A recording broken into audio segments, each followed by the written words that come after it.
Bulldog versus the Duck.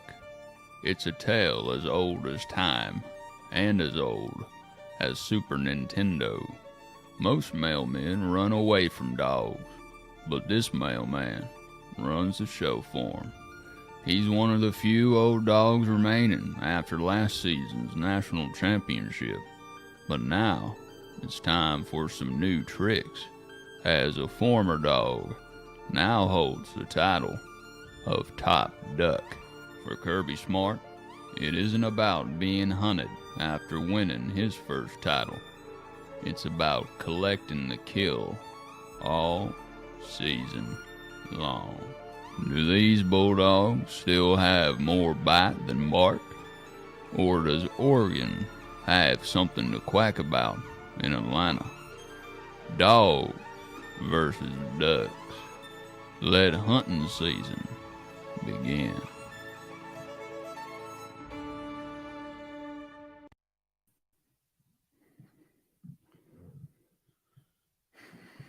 What's up, y'all? It's hunting season. I got a few more things to figure out here in this live stream and in this Twitter space, but y'all hop on in.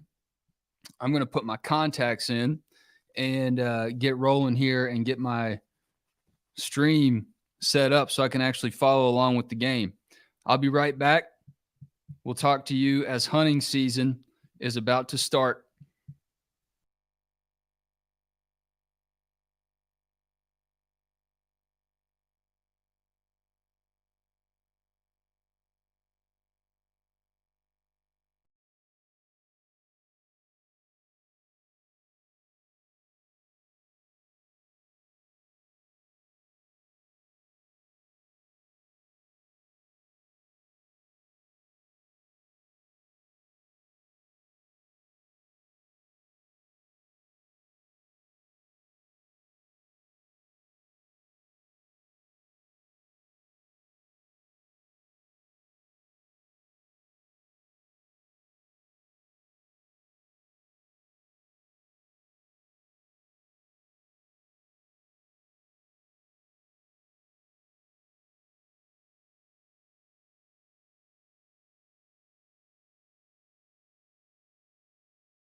All right, y'all, having some technical difficulties, which is par for the course. First time you do one of these things.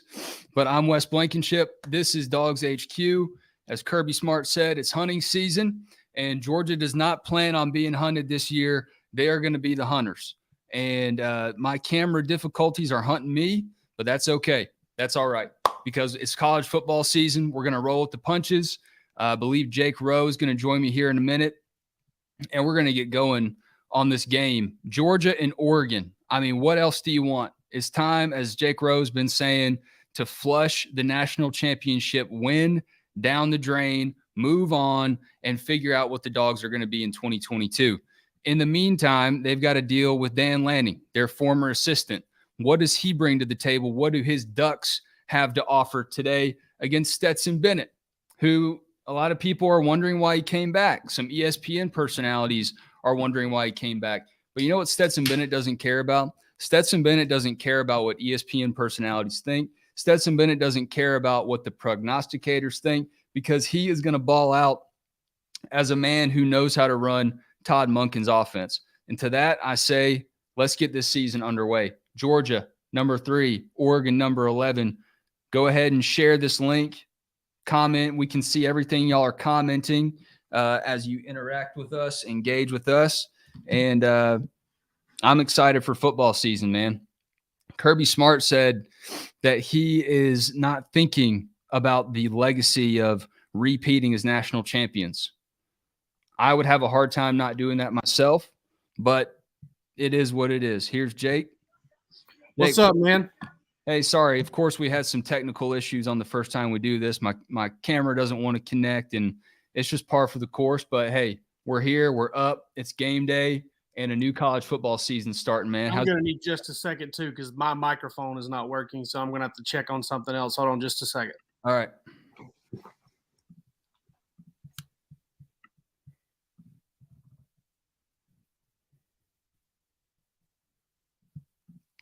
So while Jake gets things figured out, I'm also going to take a look and see what's going on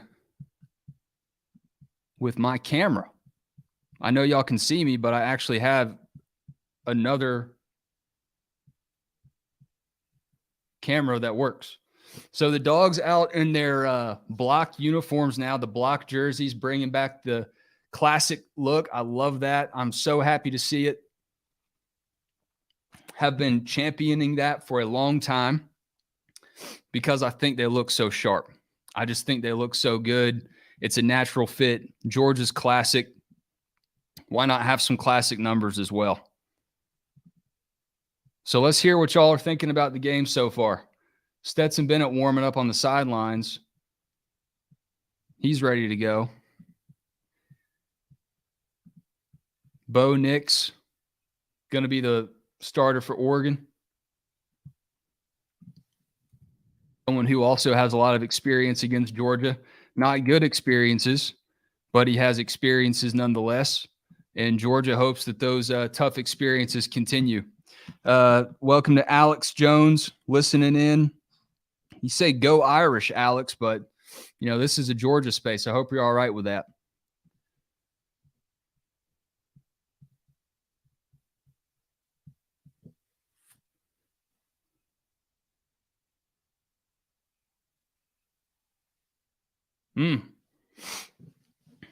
Those red jerseys flying around again early.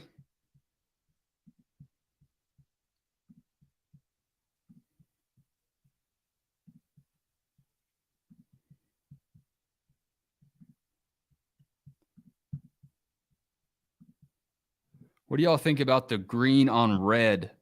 The green on red. It's like the NFL color rush.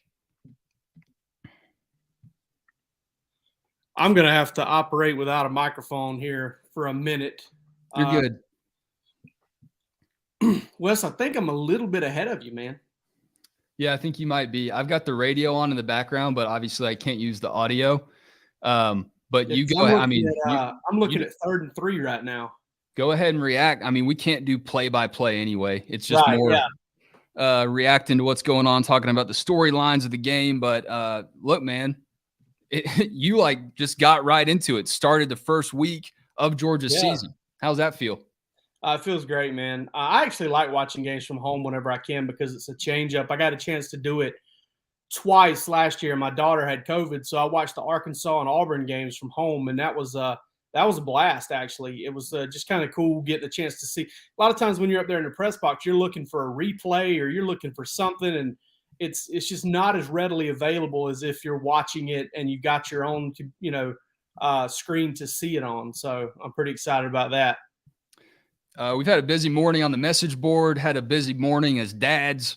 You're getting your family out so you can get settled in. What's your pregame routine like when you do get to watch the game from home? Do you have any superstitions? Do you have anything that you're working on the grill today? What's your rundown like? I'm going to be smoking some leg quarters. I'll probably throw them on at halftime so that they'll be smoking slow, so they'll be ready after the game. And not play-by-play happened a minute ago, but Georgia did not get off the field on its first third down, and I thought Oregon got away with a hold big time up the interior, but it did not get called. So Oregon is on the move 1-1 on third down, so they got it going.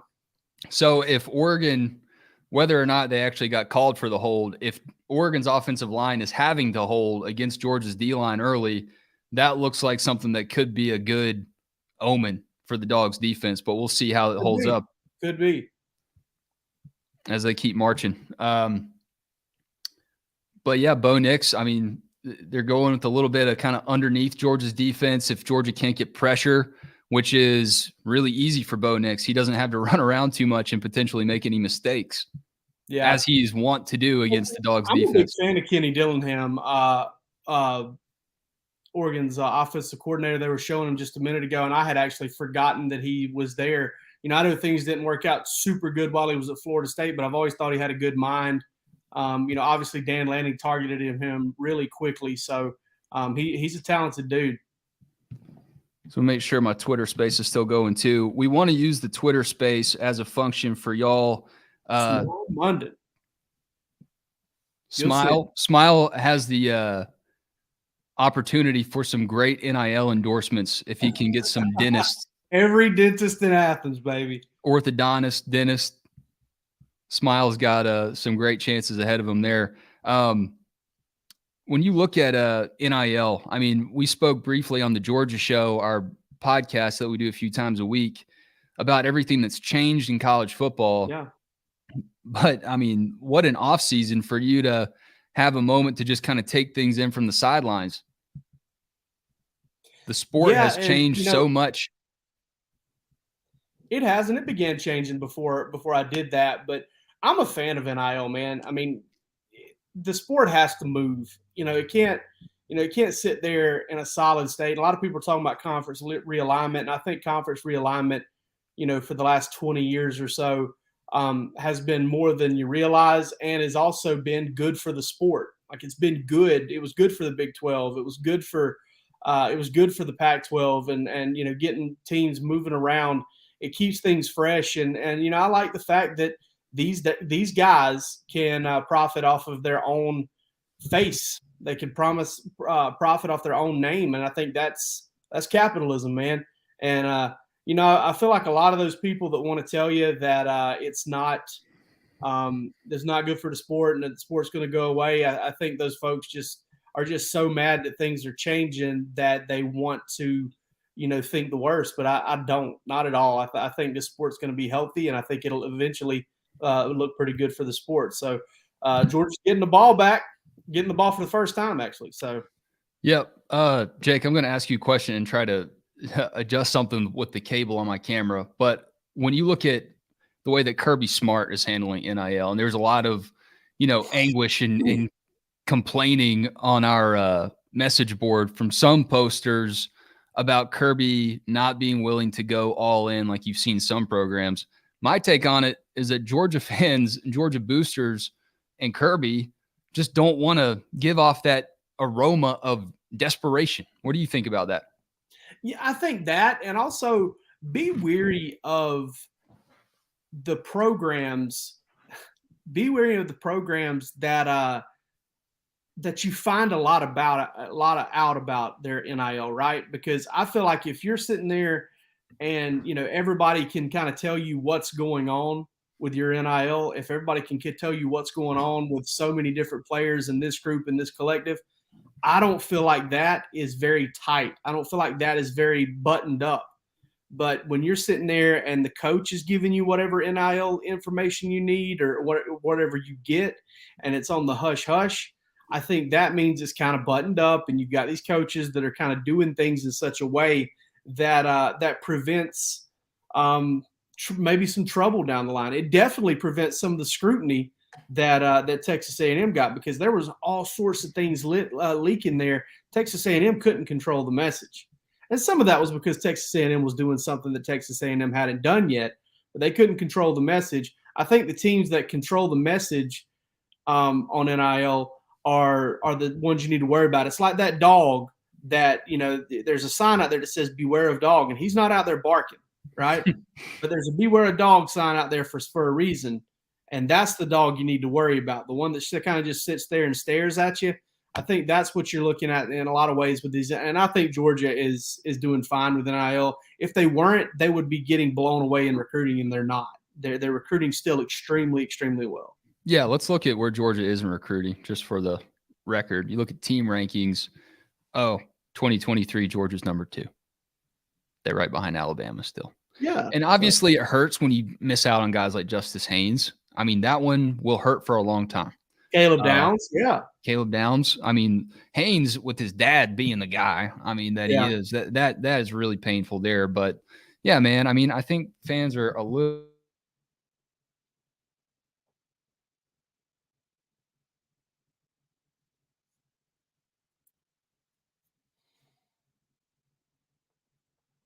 Wes, I think I lost you, man.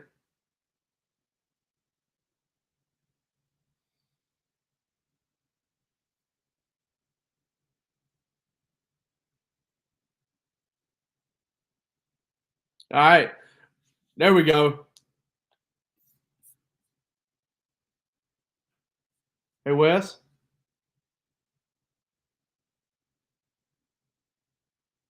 I'm not able to hear you. All right, here we go. Can you hear me now? There we go. Everyone's got to have a first show. You know what I mean? Gremlins. No, I think this one's just me. I Man, think this one's just user I'm error. over here trying my best to get a play-by-play.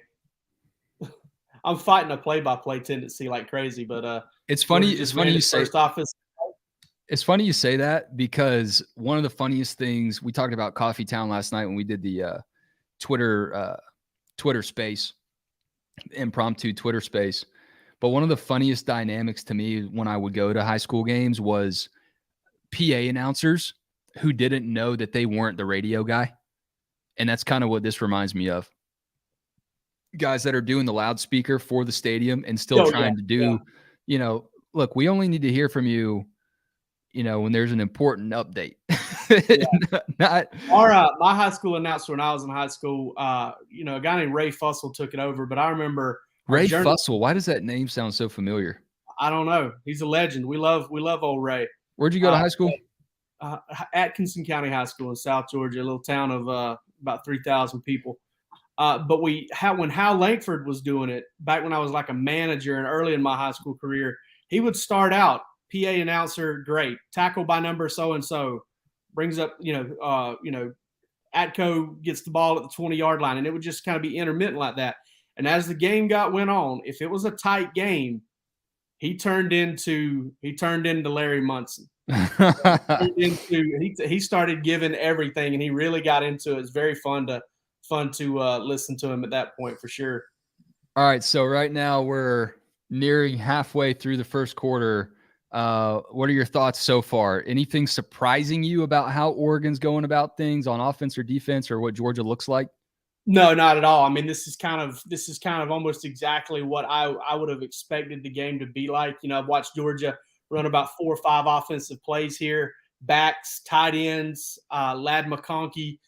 They've gotten a few different guys involved here. You've seen Kenny McIntosh do some good things. Now I'm seeing a 5 wide set, which is pretty cool. How about Brian McClendon saying that Kenny McIntosh had the best hands out of the backfield since DeAndre Swift? What a compliment that is. Oh boy. I don't know if of you Kenny caught that or McIntosh, not while you were I vacationing. did not, but speaking of Kenny McIntosh, if you haven't seen 1st and 10 from Oregon territory yet, you're in for a treat. This is how my grandparents watch the game. My grandmother gets so nervous that she can't watch the game. Oh, really? Really. She can't watch it in real time. So my grandfather will listen to it on the radio in their bedroom, and because the radio is like mainline, is up to date as you can get basically. And he'll yell out into the living room, "You're going to like this play. You're not going to like this play." I remember back in the day when we used to tailgate over at the corner of Baldwin and Lumpkin, and it was like a ROTC building right there, and there was a front lawn that nobody used. It was tough to get to, and there was nowhere to park. But so we used to tailgate there, and you could hear. We would, sometimes we'd just get out there and we'd watch it on television. This was before I got into this business, and we would watch it on television, but you could hear the crowd roar a good 10 seconds, 15 seconds before whatever came on television. And so you kind of knew what was coming.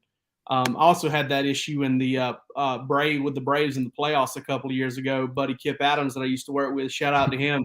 He would be ahead of me, and he would be on G-Chat the entire time, hitting me up and telling me, oh no, oh yes, that kind of thing. And I was like, oh God, you're killing me. Yeah.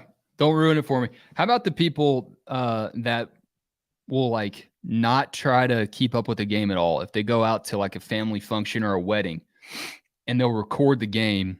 I can't. I don't get that. Then try to rewatch it, record it. Like to me, it's kind of selfish. Like you expect me to just not talk to you about this game right now? Don't put that burden on me. Don't put that evil on me, Ricky Bobby. Hey, are you able to see the Twitter space and join it? Because I think you have to join it on your phone for me to add you. That might help. That might help some more people get in here.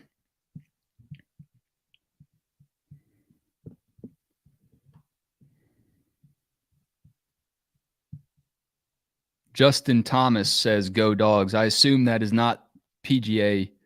I assume so as well. He didn't join the live, right? I'm in there. I'm in the Twitter space right now. Oh, okay, I see you. Invite to co-host.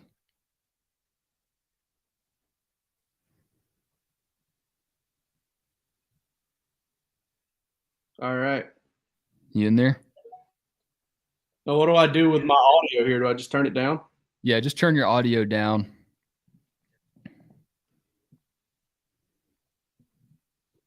All right. And then you make sure your mic is still on your phone. All right. So we got a couple people watching, Jake. Turn my audio down. There you go. But yeah, what do you think about my camo, man? Yeah. Kirby duck hunting. Kirby said it's hunting season, so I just decided to follow suit, And in true Ben Cleveland, Jake Fromm action, you're out here hunting ducks. So Fromm, he's back in Athens. Yeah, I saw that. Good for him, and good luck to him after his playing days are over.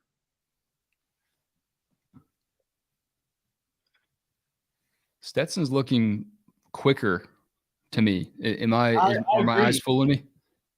I agree, and I had heard you guys had talked about how he had definitely been working out. He looks like he's a little bit more compact as well. But yeah, he's making some tight throws in this game. Like he made that third down throw a little while ago to Marcus Rosenby Jack Saint, and just completed another third down. Not going to give him any more details than that, but yeah, he looks decisive. He looks quick on his feet.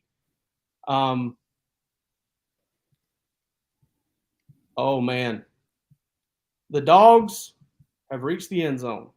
Old Ladrick McConkey. All right, if you had Lad McConkey as the first dog to score a touchdown, congratulations. You just won whatever skin you had in the game with your buddies. And I tell you what, man, I think Noah Sewell might need a new pair of something. You think so? Wear or something, because Lad kind of put the Put the okie doke on him right there. Just a bunch of lunch pail guys out there, Jake. Gym rats. Just a bunch of field house rats out there. And coach's kid. Yeah, there was a lot of reaction to that. Pete Thamel, before he broke the college football playoff news, he kind of made some news around Georgia fans this week for saying that Ladd McConkey is definitely going to be a former or a future New England Patriot. I think everybody kind of put two and two together on what he meant by that. For sure. All right, so the Dogs, to borrow a famous cliche, are now barking first. And you want to talk about efficiency. What a difference a year makes from the season opener against Clemson. Couldn't get in the end zone on offense at all. All it takes is one drive now. Yep, that means Stetson for Heisman, I think. I mean, between Stetson and Kenny Mack and Ladd, I mean, Ladd had some plays on that drive too. Oh, yeah. I'm trying to block out these boxes behind me. We're moving, and I'm trying to use this background to block out the box behind me. But you can see my daughter's backpack right there. Yeah, I was wondering what that was. Shoulder. I'm glad you explained that. Yeah, it's a backpack sitting on some other boxes back there. Pretty wild, but.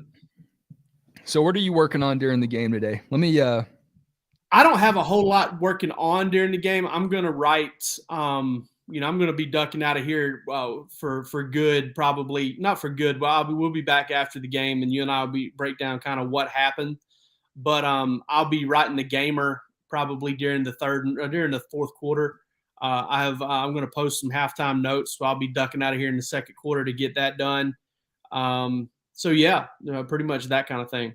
We got Palmer Toms and our intern Jack Matheson at Mercedes-Benz Stadium, so definitely follow along with them. And Dogs HQ is retweeting everything that we're doing today. Certainly trying to grow that Twitter account, full transparency, shameless plug. We're a startup in a very competitive market, but we know we have some very loyal and hungry fans that are looking for what we had to offer. So follow Dogs HQ if you're listening. Palmer also gave us a nice pregame update.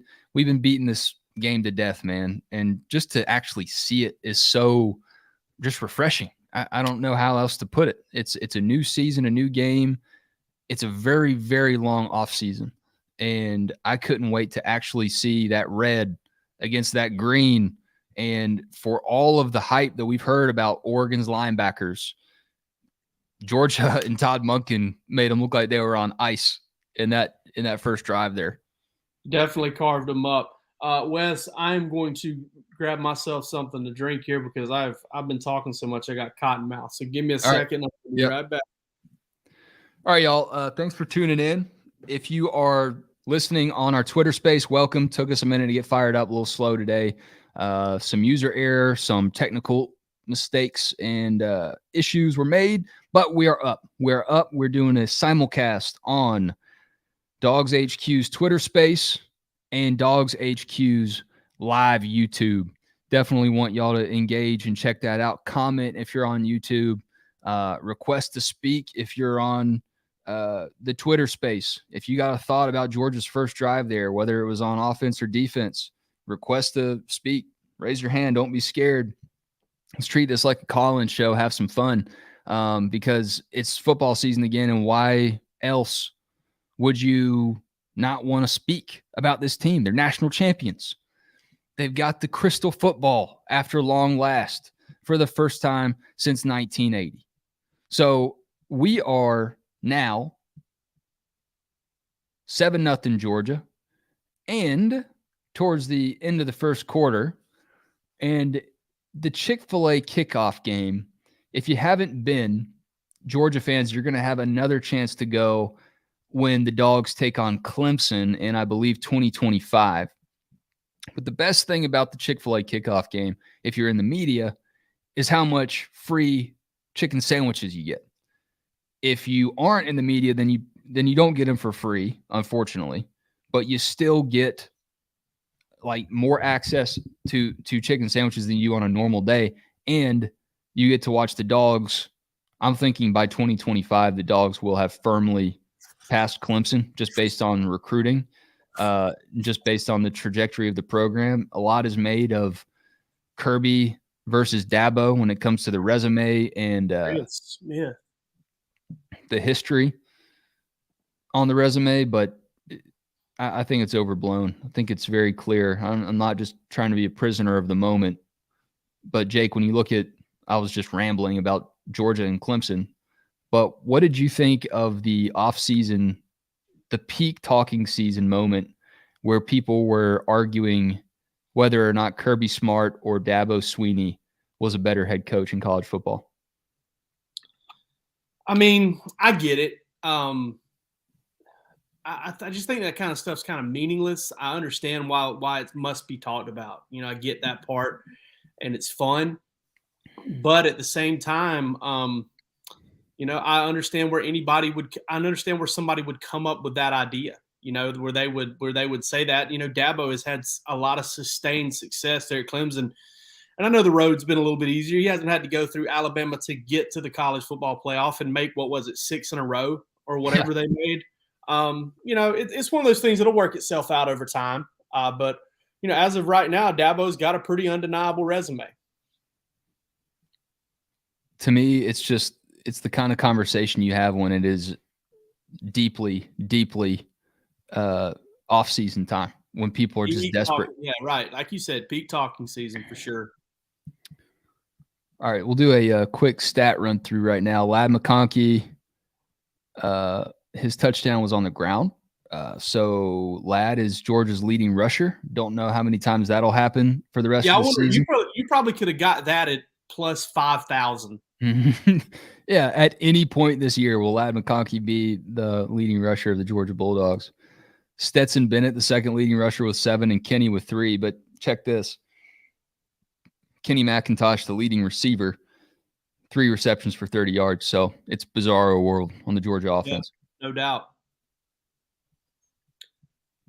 You know, another thing kind of coming into play that I thought might be an issue here is, you know, Oregon's having some success running the ball. You know, Georgia's really good at preventing the chunk plays in the run game. By the way, we got Malachi Starks in here at safety, and he's been in there for the whole drive. Yeah, that was a pretty big update in pregame. Uh-oh. And he got oh, man. Look at that. Right on cue, huh? Right on cue. You want to talk about Georgia having some really good freshmen.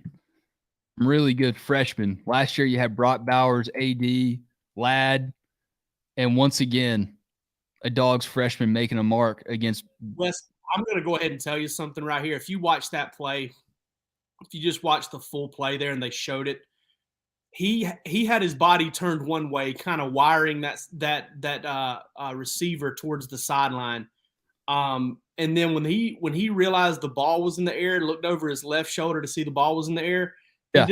He did a speed turn, which is something they teach defensive backs to get back in the play, not necessarily to go get the ball. Just to get around. That's not easy. What a catch. What a catch. And the way he just leans back. You kidding me? He looks like a wide receiver out there. That's not even, I don't even necessarily put that pick on Bo Nix too much. That was just a good play.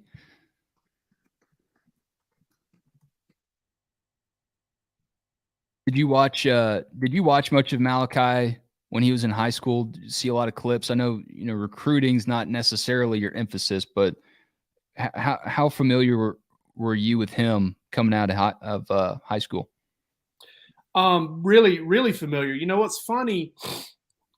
He's right up the road from you.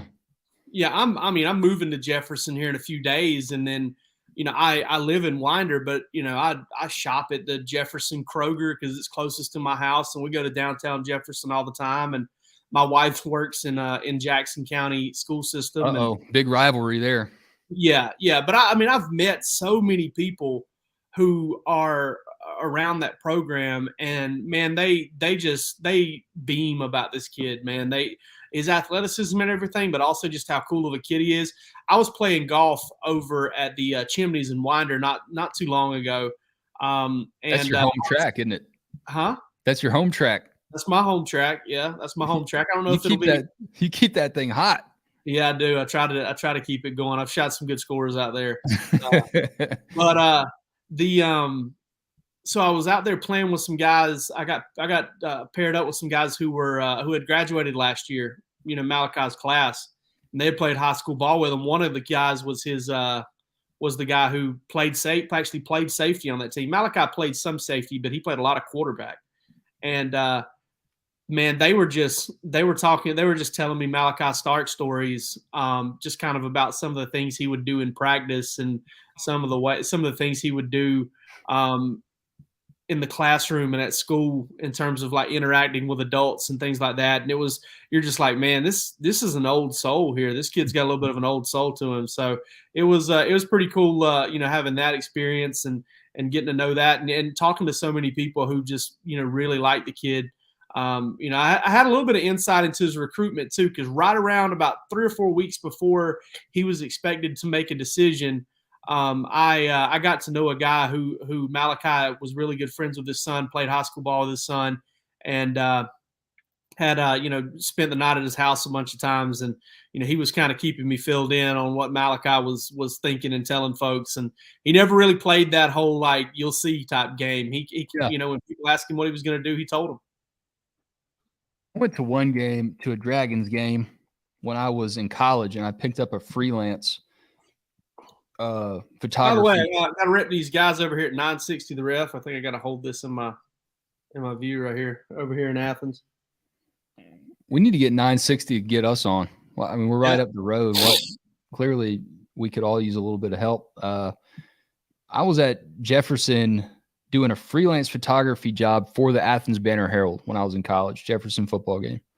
And I think there were about 40 people in the stands, and that's including like families and everything. And that was 10 years ago.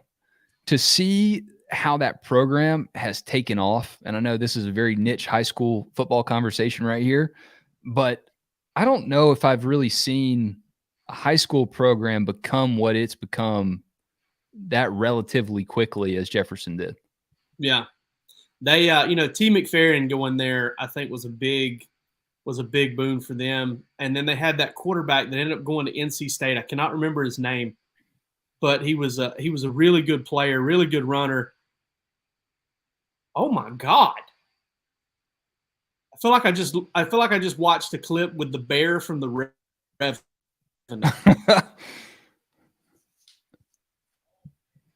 Oh man, geez. And Georgia's just absolutely filthy at tight end. This is ridiculous. But yeah, T. McFerrin, he got that really good quarterback that went to NC State. I have a hard time remembering his name, but he was just a stud. And they that took the program up, and then they've done a really good job since. They're also a city school, which helps you in the state of Georgia. Yeah, it does.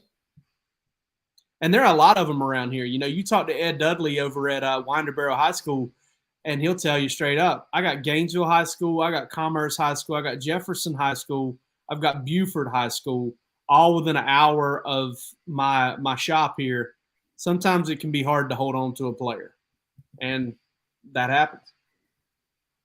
Goodness gracious. This is the kind of thing that I don't want to say I was skeptical, Jake, but I was just cautiously optimistic with all the hype about this position group. How do you actually keep all these guys happy? How do you actually get them all the ball? How do you? Well, I'll tell you, one thing that really helps you, Wes, is when you protect the quarterback like Georgia's protecting the quarterback on right now, because Stetson Bennett just made a sandwich and did a pass. That's an underrated storyline coming into the season, if there was one. Yeah. Was Georgia's offensive line. Wow.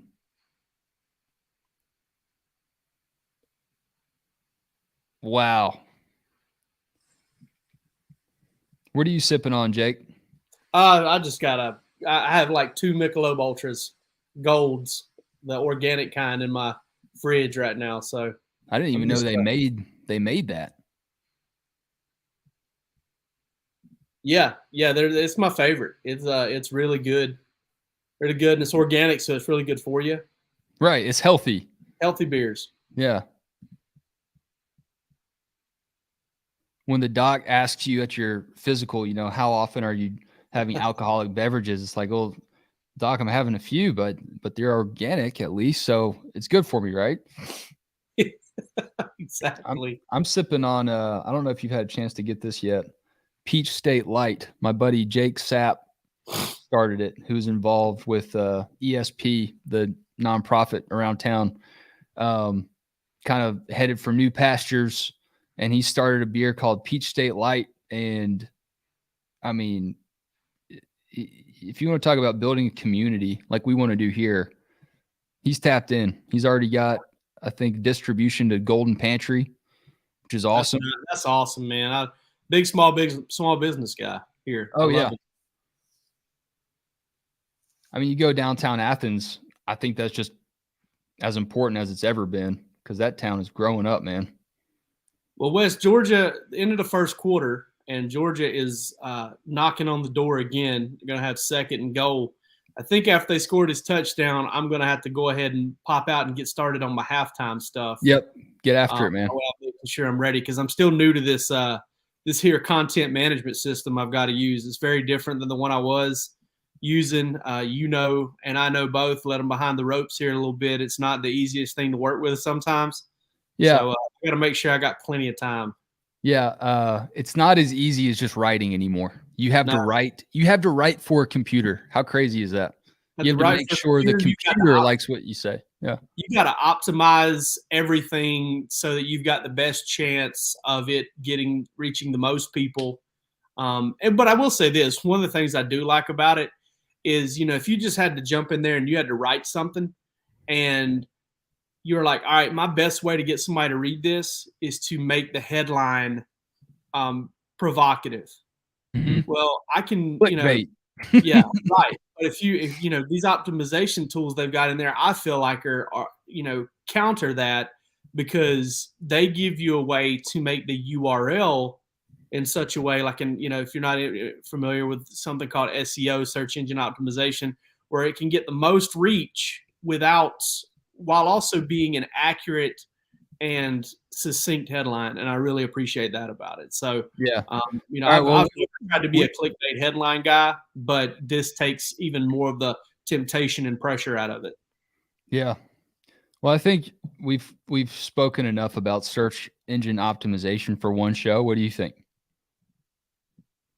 I mean, any mention of it was probably too much. Yeah, I agree. All right, last question for you before we part ways here for the time being. One of the more ridiculous things that I heard Kirby Smart say recently, and this is full disclosure, I just told you the other day that if Kirby Smart says something and makes a specific point, then I tend to believe him. But I got to call BS on one thing he said, Jake. Yeah. He was talking about pregame music. And I don't know if you heard this press conference or not. People were talking about Stetson, his pregame music. He likes Colby Calais and the Notorious B.I.G. track Juicy. All right. So, of course, the beat writers they've got an angle now. They've got an inside track on what they're going to ask Kirby. And someone asked him about his pregame music, and Kirby said that he doesn't know what he listens to. He says that he has music that he likes, but he doesn't know what the music is. For me, I'm just analyzing this way too much. I don't think Kirby wants to let people get to know him, especially people in the media. He doesn't want people to feel like they know him too personally. How do you not know what music you're listening to? No, you're 100% correct. 100%. Well, can you hear me? I can hear you. Can you hear me? Yeah. Okay. No, I think you're absolutely correct. I think it's just an issue of like not wanting to give too much away. And oh my goodness. Wow. That was whew. So here's my setup, Jake. I can hear Scott Howard very faintly in my ear. I don't want him to be turned up so we're not accidentally broadcasting their game. I can hear Scott Howard before I can hear you react, and you're reacting before I can see what I'm watching on my monitor. It's like a very strange time space continuum thing going on right now. Wes, I don't know if you saw that from the way that they were showing it on. I haven't even seen it on my TV yet, but I heard Scott Howard talk about it a minute ago. So they showed this play on television, and I knew it was trouble for Oregon when Stetson faked that ball, put the football in Kendall Milton's belly, and he pulls it, and you see a defender like fly into the screen as Stetson is rolling out behind him, and he still doesn't know where the ball is. And I said, "Uh-oh, that one's going to be a walk-in." And it was beautiful. Georgia's on top of it in this one. Todd Monken is landing every punch. He sure is, man. He sure is. All right. Well, if you got to hop out, then man. Then I get it. I'll jump back in. I'm going to give the room to you as opposed to accidentally hitting a stop cam or starting my cam back up or mute button up. But I will be back for sure. Right. I'll definitely be back at halftime, if not before. All right. Thanks for joining me for a few minutes, man. Talk to you soon.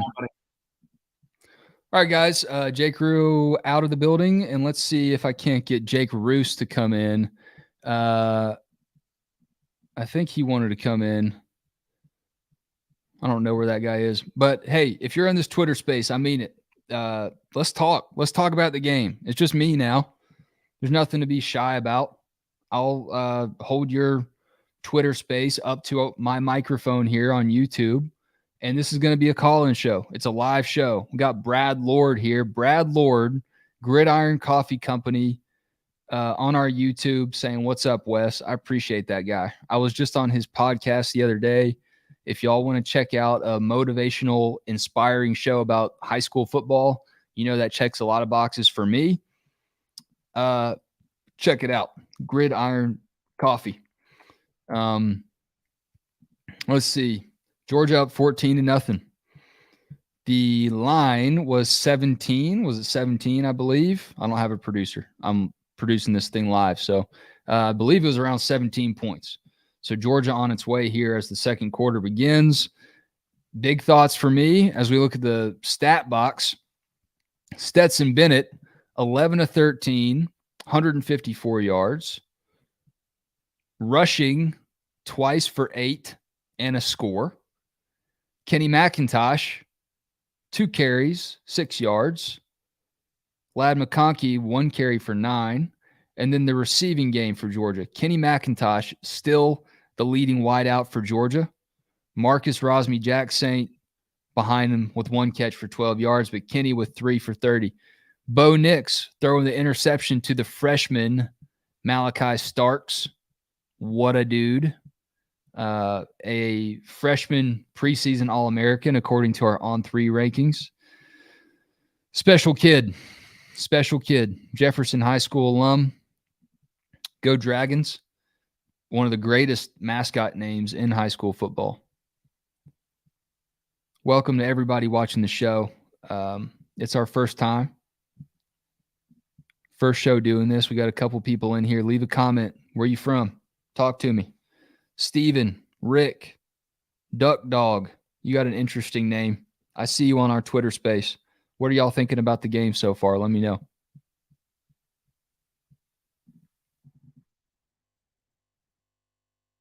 Let me know where you're listening in from. There weren't a lot of people where I live near Athens who wanted to go to this game. The drive to Atlanta seems further and further as the longer I live out here. And it used to not be a big deal at all for me to hop down 316 and get on 85, even with my Peach Pass. But it's a bear now, man. It is a bear.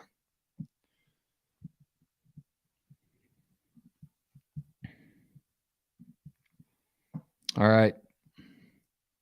Bo Nix. It's weird to see Bo Nix in that green. Of course, he had that legendary moment for Auburn against Oregon in the Chick-fil-A kickoff a few years ago. He's just getting that. He's getting that underneath thing that it's really hard to defend, especially for a young Georgia defense. But the speed is there. The speed is certainly there. It's just all about putting it together.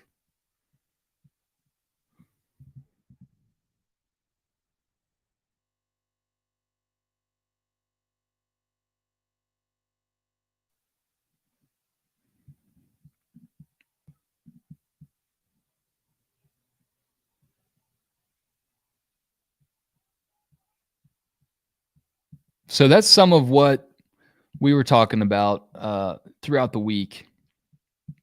Georgia replacing a lot of its talent on defense, a lot of its NFL players, a lot of its players that went to the NFL draft, rather.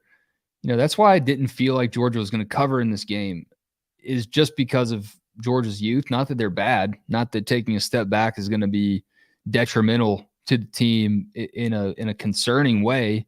But you look at the point differential that Georgia had throughout all of last season. It was around 20-something points. I think even if it drops down to around 14, high teens this year, you're still dominating people you play, obviously. It's just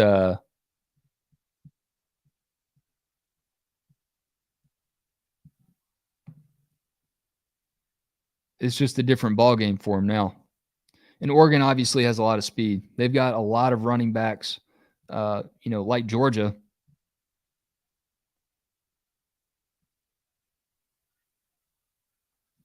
Well, Christopher Smith knows how to start Georgia seasons, doesn't he?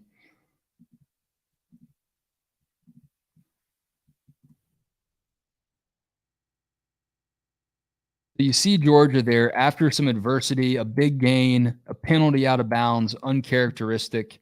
You see a senior leader, Christopher Smith, step up and get a turnover.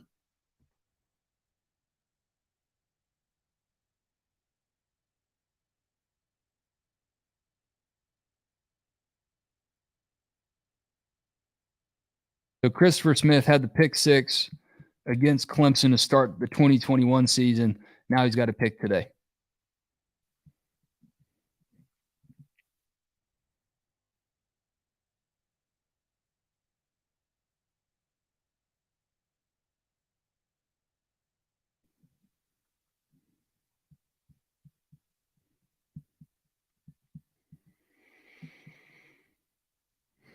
So Bo Nix's struggles against Georgia continue. A lot made on College Game Day about Bo Nix's experience against Georgia.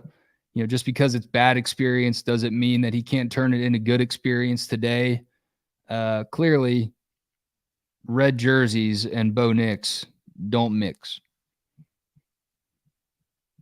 Bo Nix, more like throw picks. That's what someone said on Twitter the other day. I didn't just come up with that on my own, but I wish I did. How about this koozie, huh? This thing just hits different right now.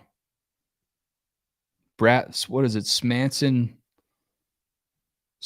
and Branson.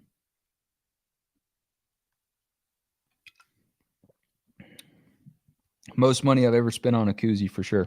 Hey, welcome to our fan cast on the Twitter space. I see y'all in there. I see y'all in here. What do you think about the game? Speak up. Don't be shy. Let's talk. No one just wants to hear me talk the whole time. Trust me. Luckily for me, I am solo at home. My wife, my daughter are spending some time with my wife's family. And I should say, luckily for her, she doesn't have to listen to me this game. But anytime I do these calls or casts or anything like that, she's a good sport and she's a trooper. I think she's watching right now. So I want to give her a shout out. But luckily for her, it's just me in this house today talking about the Dogs. So Christopher Smith, one of Georgia's senior leaders there on defense. You've seen a pick from a Georgia freshman, and now you've seen a pick from a Georgia senior.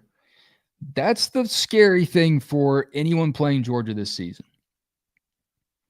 What if Georgia's freshmen that make it on the field, even though they don't have all the experience of the guys who left for the NFL draft, what if these guys are pretty damn good in their own right? Like Malachi Starks. That's dangerous. What if, another freshman steps up on offense. Branson Robinson as a running back to fill in some thin depth at Georgia running back. That was the big challenge for Georgia coming in. Was Kirby Smart going to be a coach that was one and done when it came to winning a national championship? Was it a fluke because Georgia played against an injured Alabama team? Or does Kirby Smart actually know how to build a program, sustain it, and reload instead of rebuild? Even though, Nick Saban says his 2021 team was a rebuilding year and they still finished runner-up in the national championship game. That's good marketing. That's a good way to control your message, and that's what all these coaches are experts at doing. But I think Kirby Smart is showing right now, Todd Monken's showing, and Stetson Bennett showing. You have the experience in the right spots. Running back. I mean, my goodness.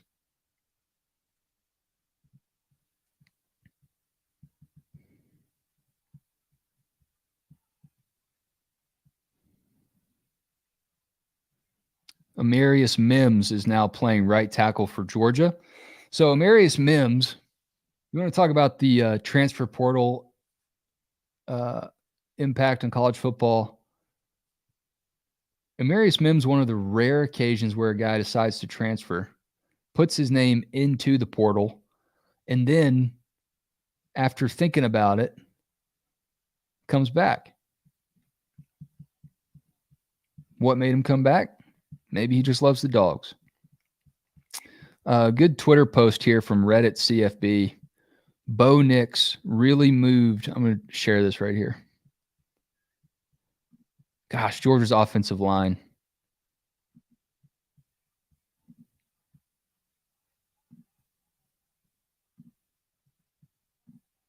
A lot of penalties for Georgia. Bo Nix really moved 40 hours away just to get destroyed by Georgia's defense, but wearing green. Roughing the passer, there you go.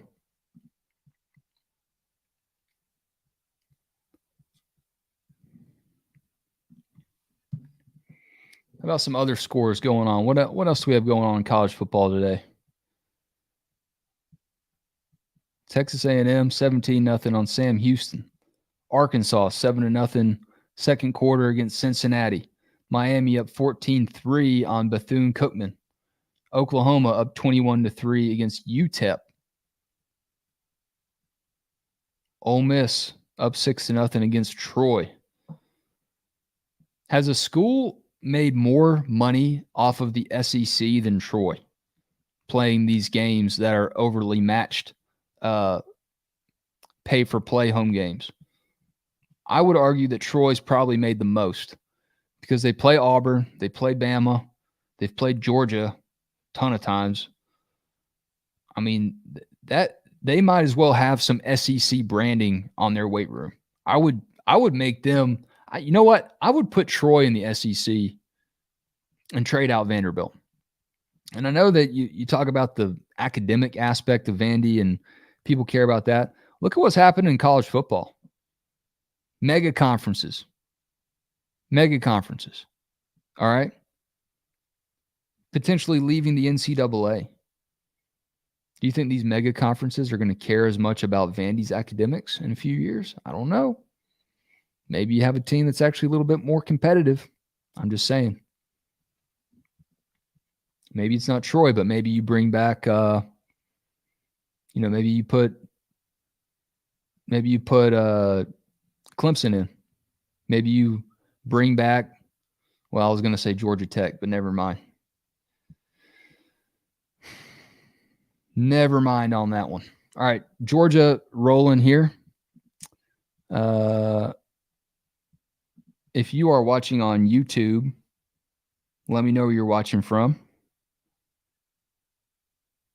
If you are listening on a Twitter space, I'm going to encourage you to request to speak if you've got a thought on the game. Don't be shy. I want to hear what you have to think about Georgia and Oregon tonight. The cool thing about these Twitter spaces is that I kind of look at them as like a ham radio, the old school way to connect with just people across the country about a specific topic. And on Twitter right now, you can hop onto a Twitter space about college football. Usually it's about breaking news, but you can hop onto a Twitter space about fishing.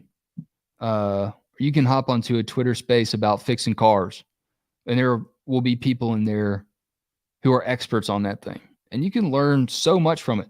On this Twitter space, we're just learning that Georgia's defense is still really good against the 11th ranked team in the country. And we're learning that Georgia's offense, you're going to have to pack a lunch to try and stop Stetson Bennett, to try and stop Brock Bowers and Darnell Washington. Darnell was a guy, we're talking about the transfer portal with Demarius Mims earlier. Darnell Washington seriously considered leaving Georgia. And the day of the national championship parade, actually, the day that Jermaine Burton decided to go to Alabama, there's a tough decision being made there by Darnell. He ultimately decides to come back. And if you go back and watch the national championship documentary that the SEC network made, there's a speech in there that Kirby Smart made after Georgia won the national championship. And Kirby points out Darnell specifically and congratulates him, encourages him on the season he had and on the future he can have at Georgia. I don't think that was an accident. Not really a hot take there. But Georgia is learning, Kirby Smart's learning in this era of the transfer portal, NIL. Sometimes you have to keep recruiting people. You have to continue to recruit people. And luckily for Georgia, Kirby Smart is pretty good at recruiting people. Second-ranked recruiting class in the country right now, according to On3. By the way, if you don't already sign up for On3 Premium, for Dogs HQ Premium, the guy I had on earlier, Jake Rowe, new employee of ours, to celebrate him coming, we started a promotion, 1 year for $1. 1 year, $1. Do the math on that one and see how much it adds up to per day. But I don't even think it registers on a calculator. I think it's too small of a number. So check that out, dogshq.com. Let me show y'all our homepage right now. See what we got going on. What's up, Rick? What's up, Duck Dog? What's up, Waddle? I can only see the first 6 names of your Twitter handle, by the way. What's up, Sam? Colby?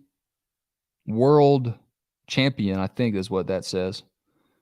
If y'all are listening, you're more than welcome to speak. Just wave.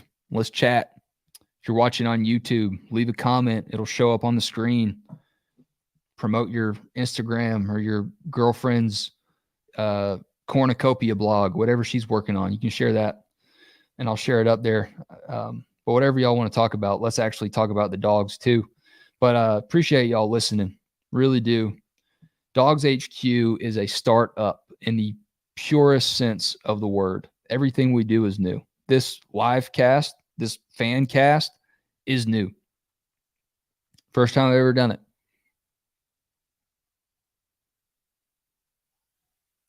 Well, looks like Georgia's offense can still score points. Wow. I would like y'all right now to take a moment and just say a prayer for Dan Lanning. He's a family man. He is a father, husband, and he is having a tough day in his first return trip back to Georgia. When the Dogs were playing Alabama in the national championship, some of y'all may have seen this video. We were at St. Elmo's, which is a fine eating establishment in Indianapolis. They're famous for their shrimp cocktail, but they also make a pretty good martini. They got some pretty good steaks. And I was in there with some buddies from 680 The Fan. Hoyt, if you're familiar with that guy, you know him. Carlos Medina, Dan Matthews. And I also met some really good friends there too that I still keep in touch with on text thread. I didn't know them beforehand, but I know them now. And the coaches' wives were in St. Elmo. Mary Beth Smart, Dan Lanning's wife, Will Muschamp's wife. They all were sitting at their own table. And there was one moment that stuck out from that night that went viral. Someone made it appear as if the cops were called on a guy who was calling the dogs. I was sitting in there. That is not what happened. And don't let my facts ruin a good viral video. But that guy he'd been rough all night from what I'd heard. We were all calling the dogs in there. I didn't see many Alabama people. I did see Eli Gold sitting right by the door. He's kind of an older gentleman. I wouldn't have sat that close to a frigid Indianapolis night if I was his age, but he did. And I saw him in there, and I saw Kirk Herbstreit, and I saw, who did I see? Reese Davis, maybe? Reese Davis or Chris Fowler, one of the guys that hosted game day, was in there, and they were all getting their shrimp cocktails, and it's spicy. I mean, there's horseradish in there that will open your nose, just open it up to a level that you probably don't need to have your nostrils opened up. But we saw the coaches' wives in there, and we were calling the dogs, and when they walked out, that was the moment that got everybody barking. Everyone was barking in there when they saw the coaches' wives, and they knew who they were. And Dan Lanning's wife was about to be the wife of a defensive coordinator who won the national championship. And she was very happy that night. And I know that she's still proud of Dan for getting the head coaching job at Oregon. But Dan's going to remember this first game against his former boss, former head coach, for all the wrong reasons. Because Georgia is chopping wood. Georgia is chopping wood right now. What's up, Brooks? Brooks is in here. Gridiron Coffee's in here. Alex, I can't see your last name, but Alex is in here. Georgia up 21-0 right now after a Kenny McIntosh touchdown. Stetson, 12 of 14, 181. No touchdowns through the air. Georgia scored all of its touchdowns on the ground. One from a actual running back in Kenny McIntosh. One from quarterback Stetson Bennett. And one from Ladd McConkey. If there was anything that Georgia wasn't doing great last season, it was the red zone offense. And it was kind of a unique problem to have for a team that is as talented as Georgia was last year.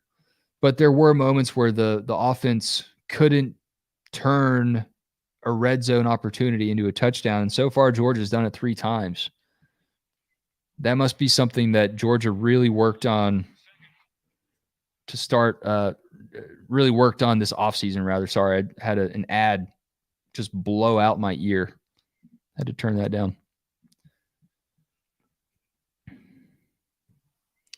Who do we have in here in the Twitter space?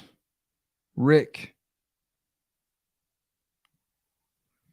on our Twitter space on Dogs HQ has a photo of Stetson kissing the national championship trophy, and I saw a story about Stetson.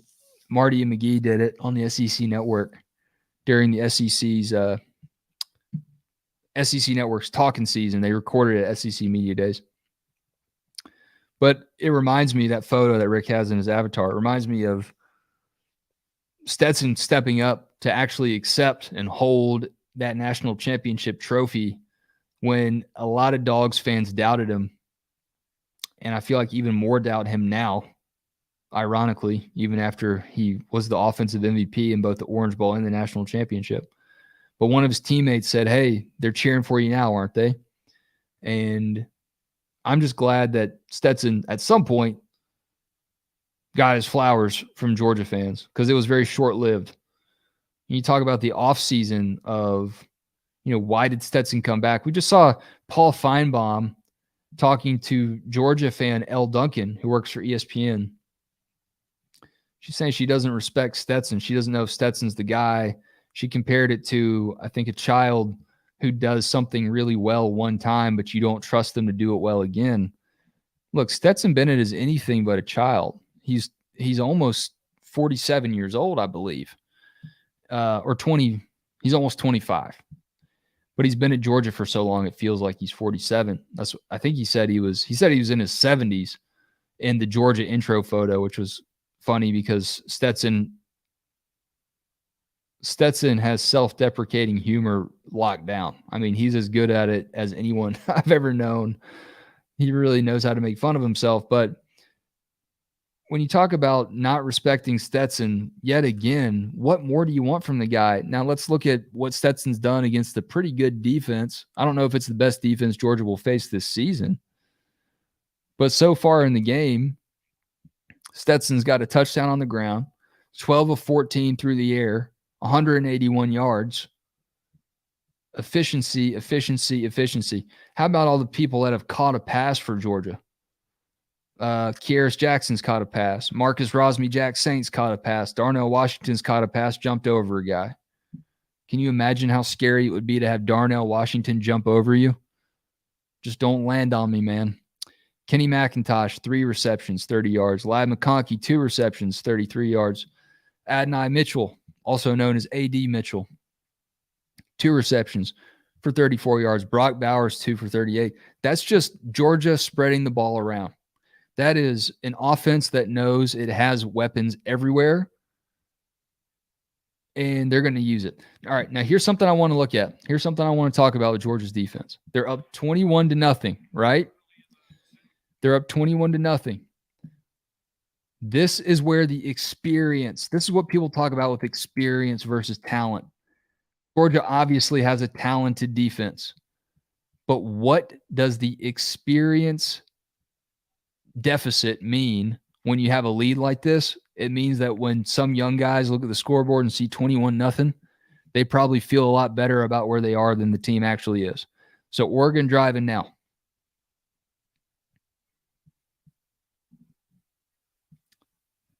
Another penalty.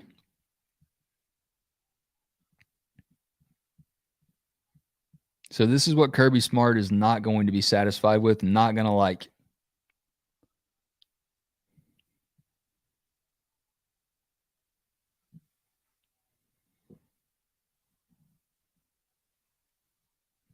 A little tricky. That's what it takes sometimes. That's what it takes against good defenses, especially young defenses. I would get as tricky as I could now. I mean, you're down 21-0. If you're Oregon, you got some younger, clearly disciplined, but still younger defensive players for Georgia. Do some things to confuse them.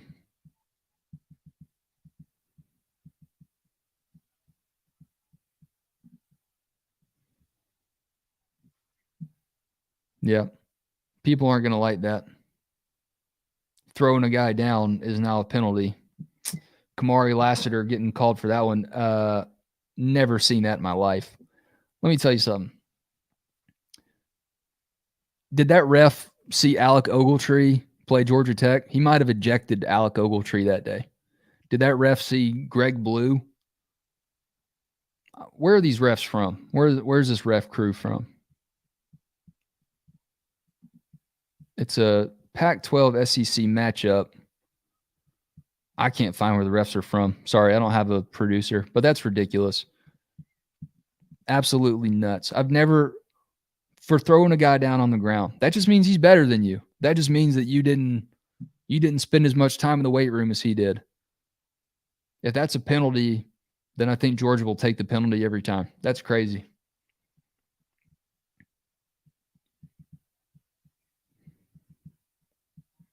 Listen to me. I'm already complaining about Georgia. Already complaining. Fresh off the national championship season. I wondered how long it was going to take.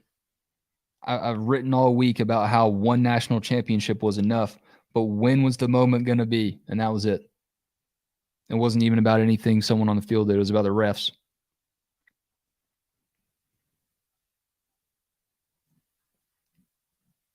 All right, Georgia's defense, can they bend but not break?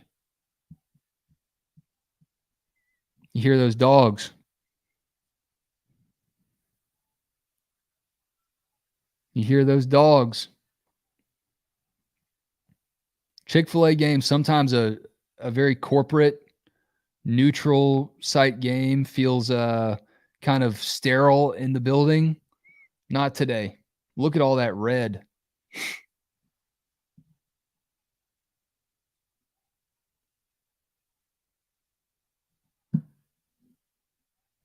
Georgia's defense, best in the red zone last season, 28%. They got another chance to keep that legacy going. If you listen to Kirby Smart, another thing that we wrote about a good bit this offseason was Kirby Smart's conversation with Coach K on Coach K's podcast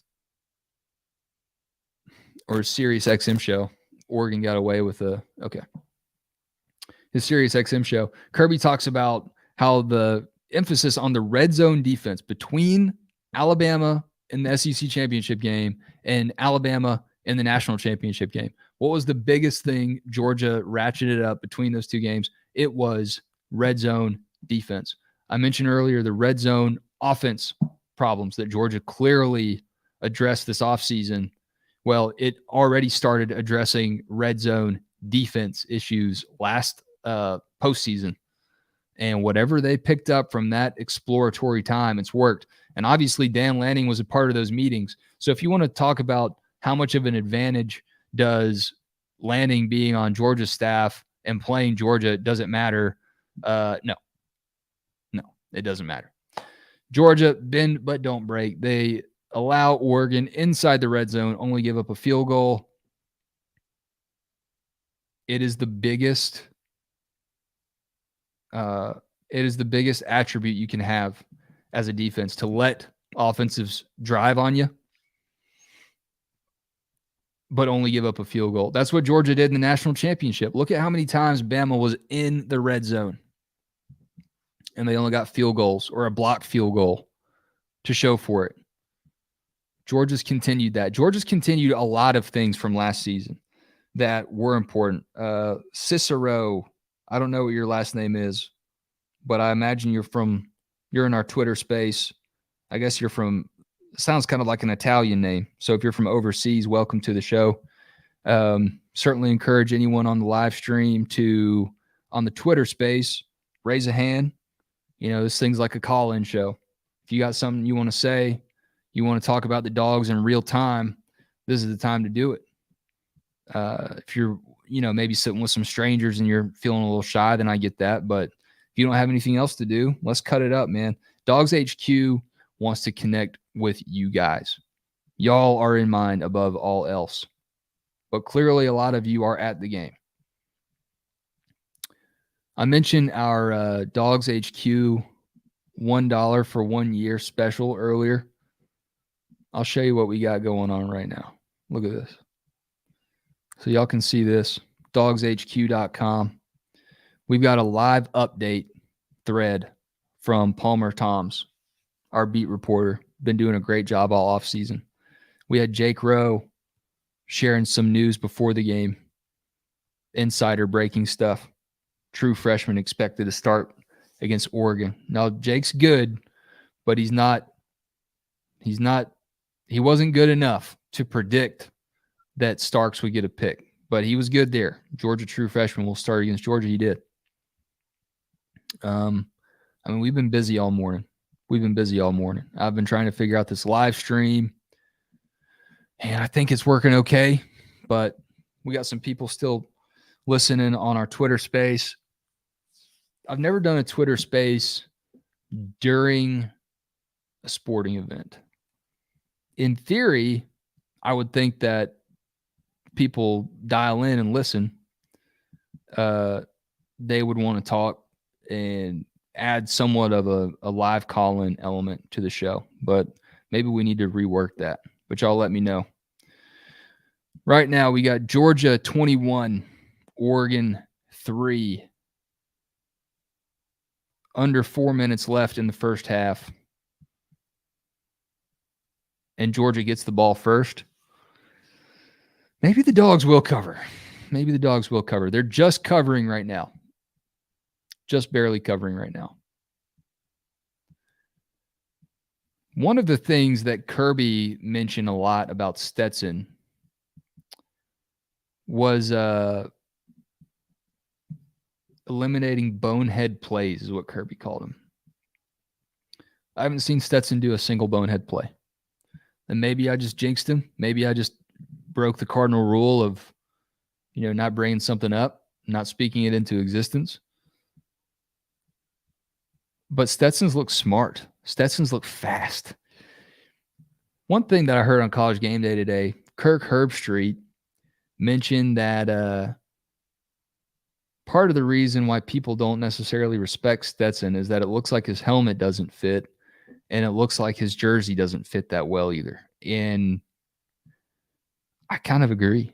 I think Kirk's right about that. I think that Stetson looks like he found the shoulder pads in the helmet and the jersey right before he walked on the field and just put them on. And he said, I don't care. I'm the mailman. I'll deliver rain or shine, sleet or snow. Helmet that's too big or helmet that's too small. Jersey that doesn't fit right. Shoulder pads that are actually meant for an offensive lineman. I don't care. I'm the mailman. And he's been the mailman so far today. Yet to throw for a touchdown, though. Yet to throw for one.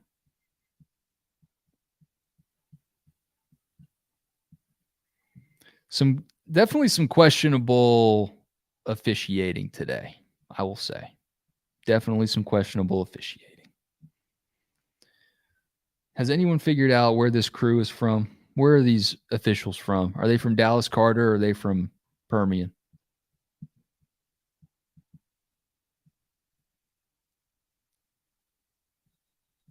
Uh-oh.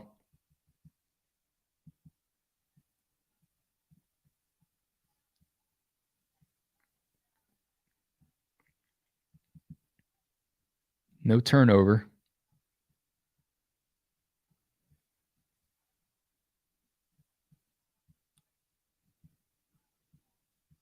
Yep, ground can't cause a fumble.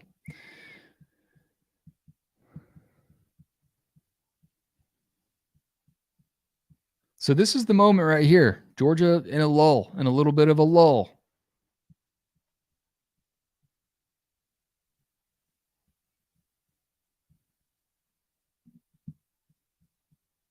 Some adversity here.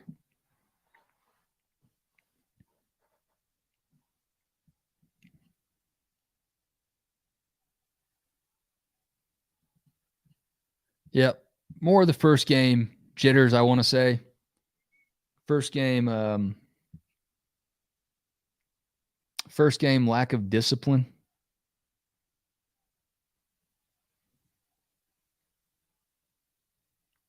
I'll say, though, overall,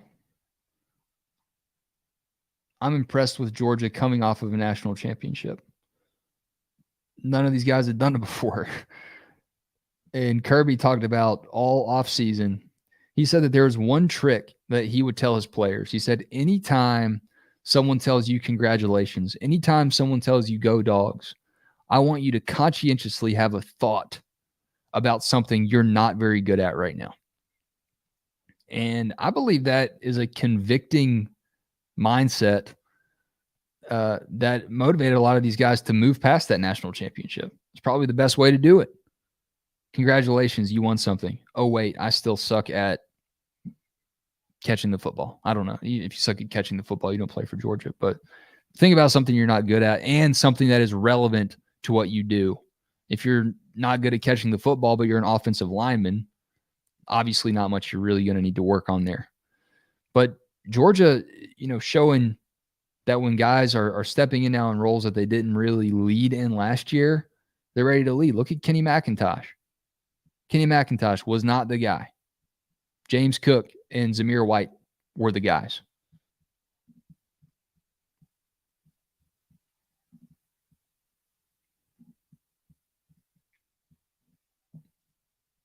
And right now, McIntosh is leading. He's the second leading receiver on the team. So that shows you a little bit, too, about how Georgia wants to use its running backs. It's not a traditional RBU ground it, pound it. Let's get you out, spread the field, and throw you the ball instead of just handing it to you right away.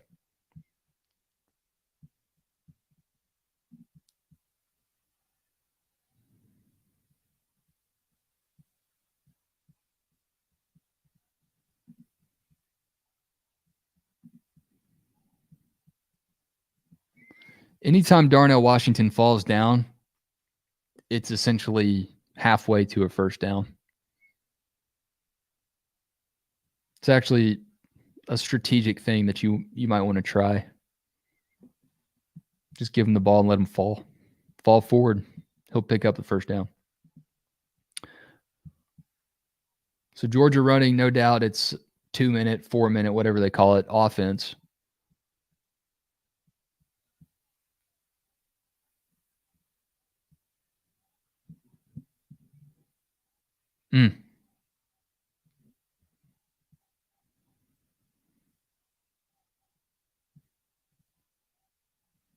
Ladd getting it going with the running game, man. Georgia's offense is a bag of weapons. Do not reach into it unless you're Todd Monken. He's the only one who knows how to use all of them. This is just outrageous what Todd Monken's going to be doing with his offense this year. Throw it to the tight ends, hand it off to the wide receivers, throw it to the running backs.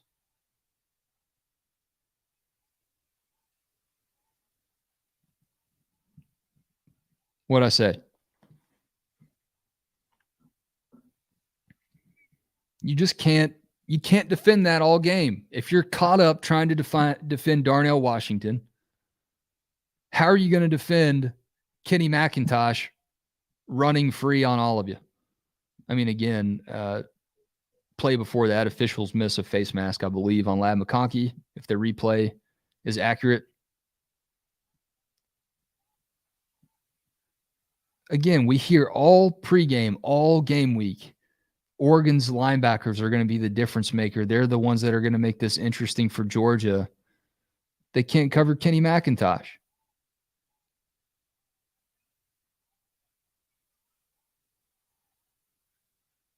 Goodness gracious. Now you throw it to a wide receiver. See? You rope-a-dope them a little bit. You think, all right, there's no way they're going to actually throw to a wide receiver right now. They're down near the goal line. They'll probably throw it to a running back or just run it with Ladd. But what do they actually do? They fool you.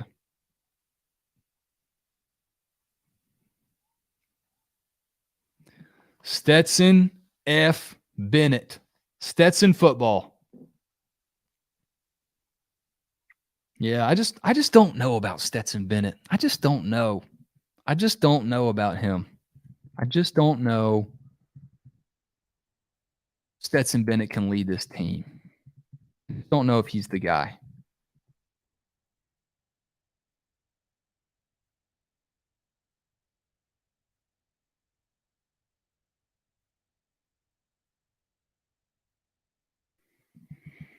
What a joke. What a joke. If you said that about Stetson Bennett and you want to talk to me and you want to ask for forgiveness, you want to put your forgiveness out into the air for Stetson Bennett to hear one day, please do it. Please do it. Let's chat. Let's chat. Let's work through this together. Let's have a little bit of an intervention. And let's try to figure out, how you're feeling about the team and about Stetson Bennett and about his ability to lead Georgia's offense, because he was clearly just a fluke. He was just a fluke. I mean, Alabama's receivers were hurt. That's the only reason Stetson won. That's the only reason why Georgia won, clearly. So I just don't know. Oh, it's 28-3, you mean? It's 28-3 Georgia? And please don't even make a Falcons joke. We're not going to contaminate this show with references of the Falcons and 28-3. We're not going to go there. There's no need to do it. 28-3 before halftime.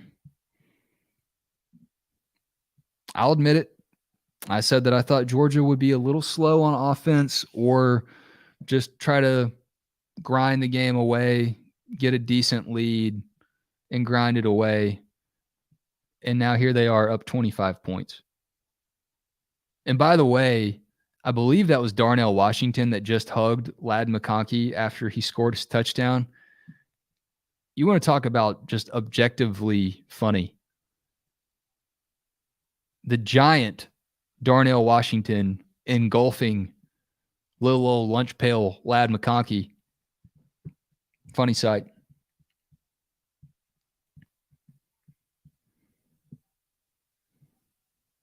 So if you're Dan Lanning now,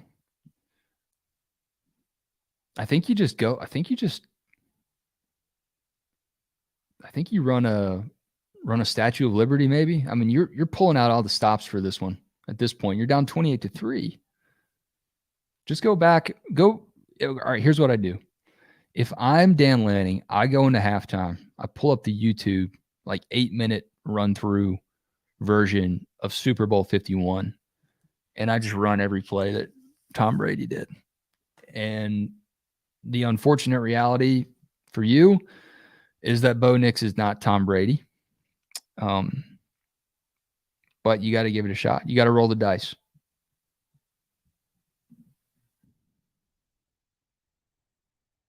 Georgia might score 50 points in this game. The only thing that makes me think that they wouldn't do it is just because it's Dan Lanning's first game. But I don't know how much Kirby cares about that. He told us he doesn't care earlier this week, so.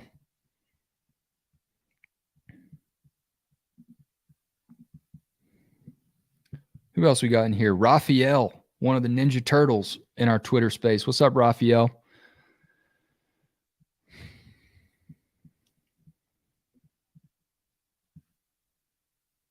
So for halftime, here's what I'm going to do.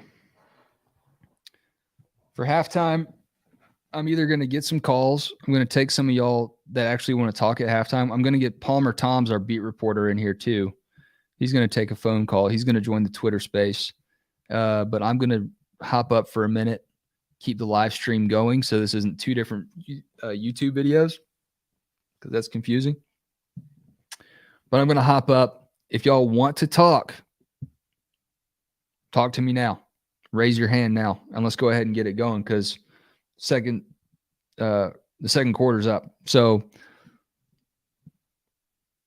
who do we have?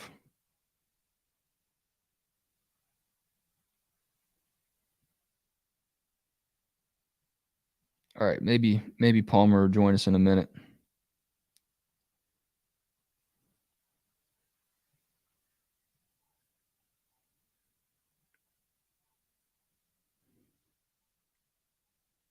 All right, recapping the first half for Georgia. Interception, Malachi Starks. Touchdown, Ladd McConkey. Stetson Bennett, 1-yard touchdown run.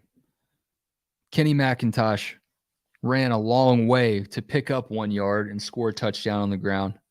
And then Stetson just did a Johnny football impersonation against Oregon's defense and found Lunch Pail Ladd for what is listed as a 4-yard touchdown. But again, Georgia covered a lot of territory to make that play happen. It was kind of like a backyard football, get open and toss it up to him. How about Aaron Murray here? Stetson Bennett. Pretty clever, Aaron. Who else is? Our Palmer Toms sharing the feature, sharing his live updates after Malachi Stark's interception.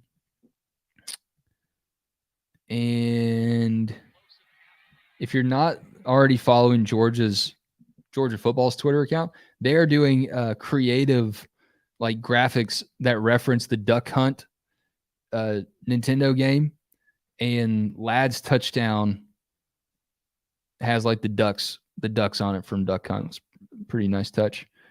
What I don't understand is that in all the photos of Georgia football players, they're wearing their rounded numbered jerseys when they've switched to the block numbers. So I don't know. I don't really know what that's all about. But yeah, Georgia's looking good in their new uniform so far. Rodrigo Blankenship says Stetson is a wizard. And let me tell you, if anyone knows about the characteristics of a wizard, it's Rodrigo Blankenship. I say this in love. I say this respectfully. He's my son in spirit. Rodrigo's kind of a nerd. He plays with Legos. He likes Star Wars a lot. He probably likes Lord of the Rings. And if Rodrigo says you're a wizard, then you're a wizard.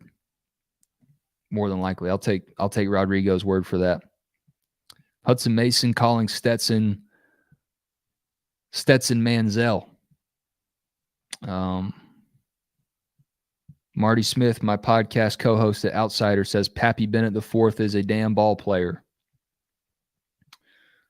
Yeah.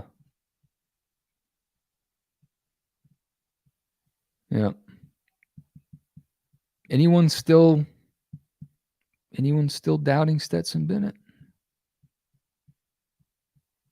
I'm not.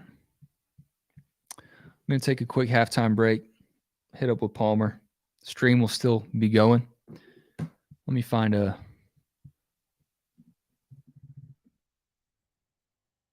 moment from the game here. What are we seeing on the? Here we go. I'll leave you with this for the moment, for the time being, while I go get a refreshment and a snack.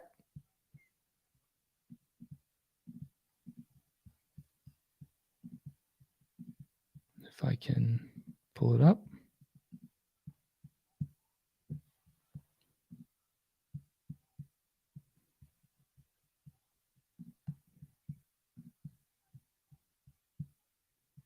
There you go.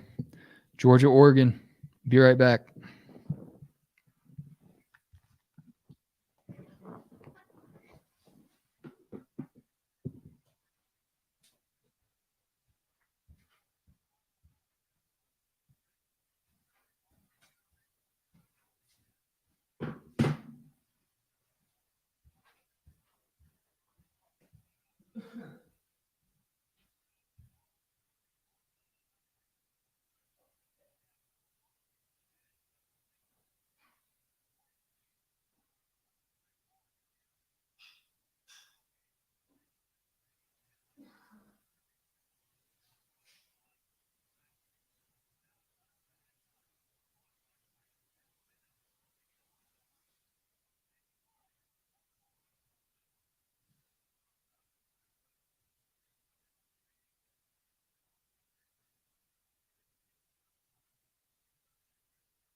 All right, I'm back.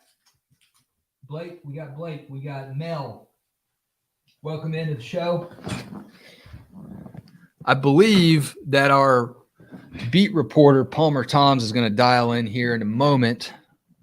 I don't know if see if he's going to do YouTube or Twitter Space. There he is.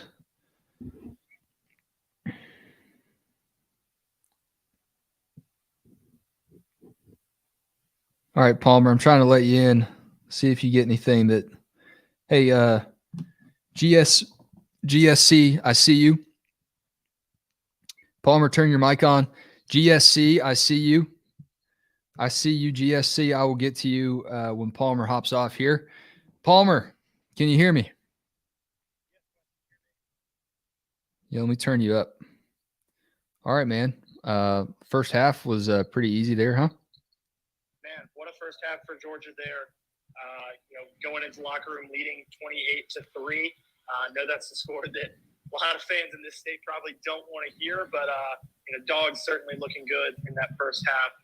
Lad McConkey, 2 touchdowns. Stetson Bennett with a rushing score. Kenny McIntosh with a rushing score. Defense, 2 turnovers. all in all, I think you got to be really happy. Four drives, 4 scores, and a 28-3 lead going into the half. How about Malachi Starks? Let's just start there. I said on our cast that if there was one thing that Georgia's opponents didn't need this year, it's for the young talent that everyone is assuming is going to be a huge detriment to Georgia's defense. If they somehow start to show up and actually make plays like Malachi Starks did, yikes. Yeah, no, for sure. And I think you add into that Michael Williams with getting the start, the confidence that they are showing in him. Those two, Georgia's top 2 rated recruits in this last signing class, certainly making an impact here early. And one heck of an athletic play there by Malachi. I think that's something that they've always known that they had in him. Sometimes there was some good and some bad that came with that. Like Kirby has said several times, you show me a freshman DB that plays in the SEC, I'll show you somebody that's given up plays. But Malachi making a play there. Well, how about, Kirby says that, but there's also the element of Kirby saying, if you're good enough, you're old enough. And he was good enough on that play. Yeah, I mean, I wouldn't even say he was good. He was great. Looking like a stud flying through the air there to come down with possession. So when I look at the box score, I know the first half of a box score doesn't tell the full story, and the full box score of a game doesn't tell the whole story. But when I look at Stetson and his receiving targets, there are 7 different dogs that have caught at least one pass. Georgia's leading receiver is a running back. For a little bit, Georgia's leading rusher was a receiver in Ladd McConkey. Todd Monken is an absolute wizard, man. What is he? What do you think Todd Monken is like thinking about this offense as he goes forward this season? Is it just let's play the hot hand, or is he just going to keep people on their toes all game? I did not expect to see Ladd McConkey as the team's leading rusher at any point in the game, for sure. Well, and you want to talk about that, and I think it kind of goes in line with just the versatility that they feel like they have in all these guys. You want to add to that they're splitting the tight ends out like wide receivers. They've got formations where Darnell Washington and Brock Bowers are both split out wide. I think that they feel really confident with this entire group, just the versatility that they have and their ability to do a lot of different things. Runners, receivers being able to run the ball, rushers being able to catch the ball, big guys being able to block, big guys being able to move with the ball. Certainly got to feel good about what the tight ends and overall this offense have shown so far in this game. The other thing is Jalen Carter over at our Twitter, Dogs HQ, had a little bit of an ISO play, watching Jalen Carter do his thing. And for all of the, hype we just gave Malachi Starks, the thing that Georgia obviously needs is for its returning players on defense to look like studs. You got Christopher Smith kind of bookending Georgia's turnovers, one by a freshman, one by a senior. And by the way, Christopher Smith knows how to start off a Georgia season the right way, doesn't he? Georgia's defense, I think, a very pleasant surprise so far. Yeah, Smith, second straight season opener that he's had an interception. And if you want to go back to last season, the second straight game that he's had an interception. He's certainly got an ability to show up in the big time, make big time plays when needed, with interceptions to his name against Clemson last year, Alabama last year, and Oregon here. Certainly feel really good about what the defense has shown so far. I think that they've been able to keep Oregon guessing a little bit. They've been able to mix up some looks here, and got to feel good about guys that are inexperienced, but certainly playing like they are experienced. It goes back to the if you're good enough, you're old enough type saying. Palmer, I appreciate that. Let's talk about me a little late. I want to ask Palmer something. Palmer, have we noticed anybody kind of coming off? Is Georgia healthy in the first half here? A little bit of a couple of different looks on the offensive line. For a second there, it looked like maybe that there was a concern, with that right tackle position because Amarius Mims was in there and Warren McClendon was out. But you've seen Warren McClendon return to the game, playing some left tackle. Devin Willett getting some time at right guard. Xavier Truss has been in there at left guard the entire time, but would not surprise me one bit if they decide to mix things up on that offensive line again. I feel like they are still, all along they've said they're looking for their best five and best five offensive linemen, and they'll figure out the continuity, the comfort playing in certain positions. Once they figure that out, I think that they're still trying to figure out who their best five offensive linemen are, as we've now seen the starting five plus Devin Willick plus Marius Mims, 7 offensive linemen, and guys that started in one spot playing in another.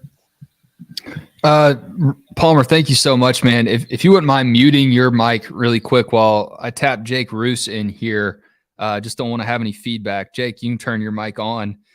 We were talking about Malachi Starks, and who better to speak about Malachi's talent and everything he brought out of high school into Georgia than you. I mean, you covered this guy extensively on the recruiting trail.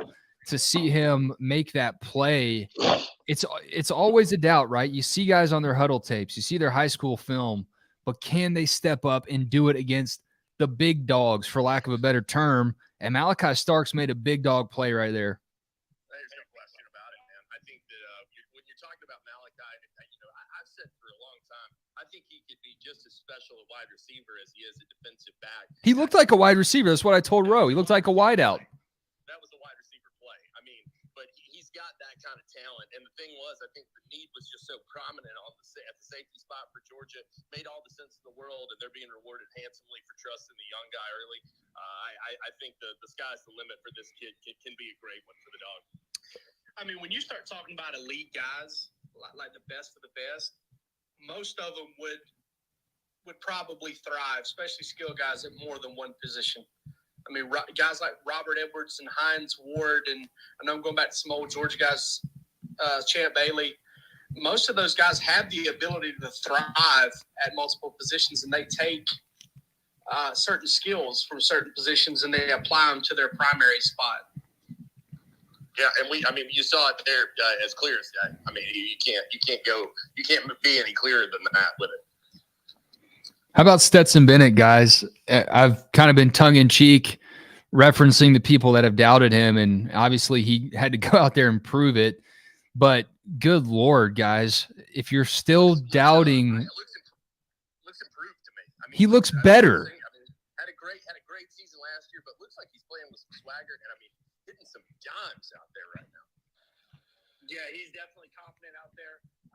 So saw that we had somebody on the board in our live game thread saying that he looked like Michael Vick running around with the ball, with one hand on it. And, looked like Johnny Manziel on that last touchdown, being able to avoid pressure, done that time and time in this game so far.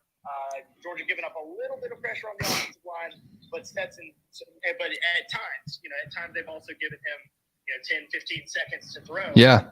But Stetson, when there has been pressure, he's really been good about avoiding that pressure, using his legs, and also doing that by design at times, like he did on the touchdown. Guys, as we get further into halftime here, we had a request a few minutes ago from Georgia Sports Content on Twitter. Going to tap them in. GSC, appreciate you participating. Definitely invite everyone listening right now to participate, not just during halftime, but during the game too. Let's talk, man. This is like you're hanging out with your buddies and it's a live call-in show. We all are living and breathing Georgia football right now. So let's hear what you think, but let's start with GSC. Unmute that mic, GSC.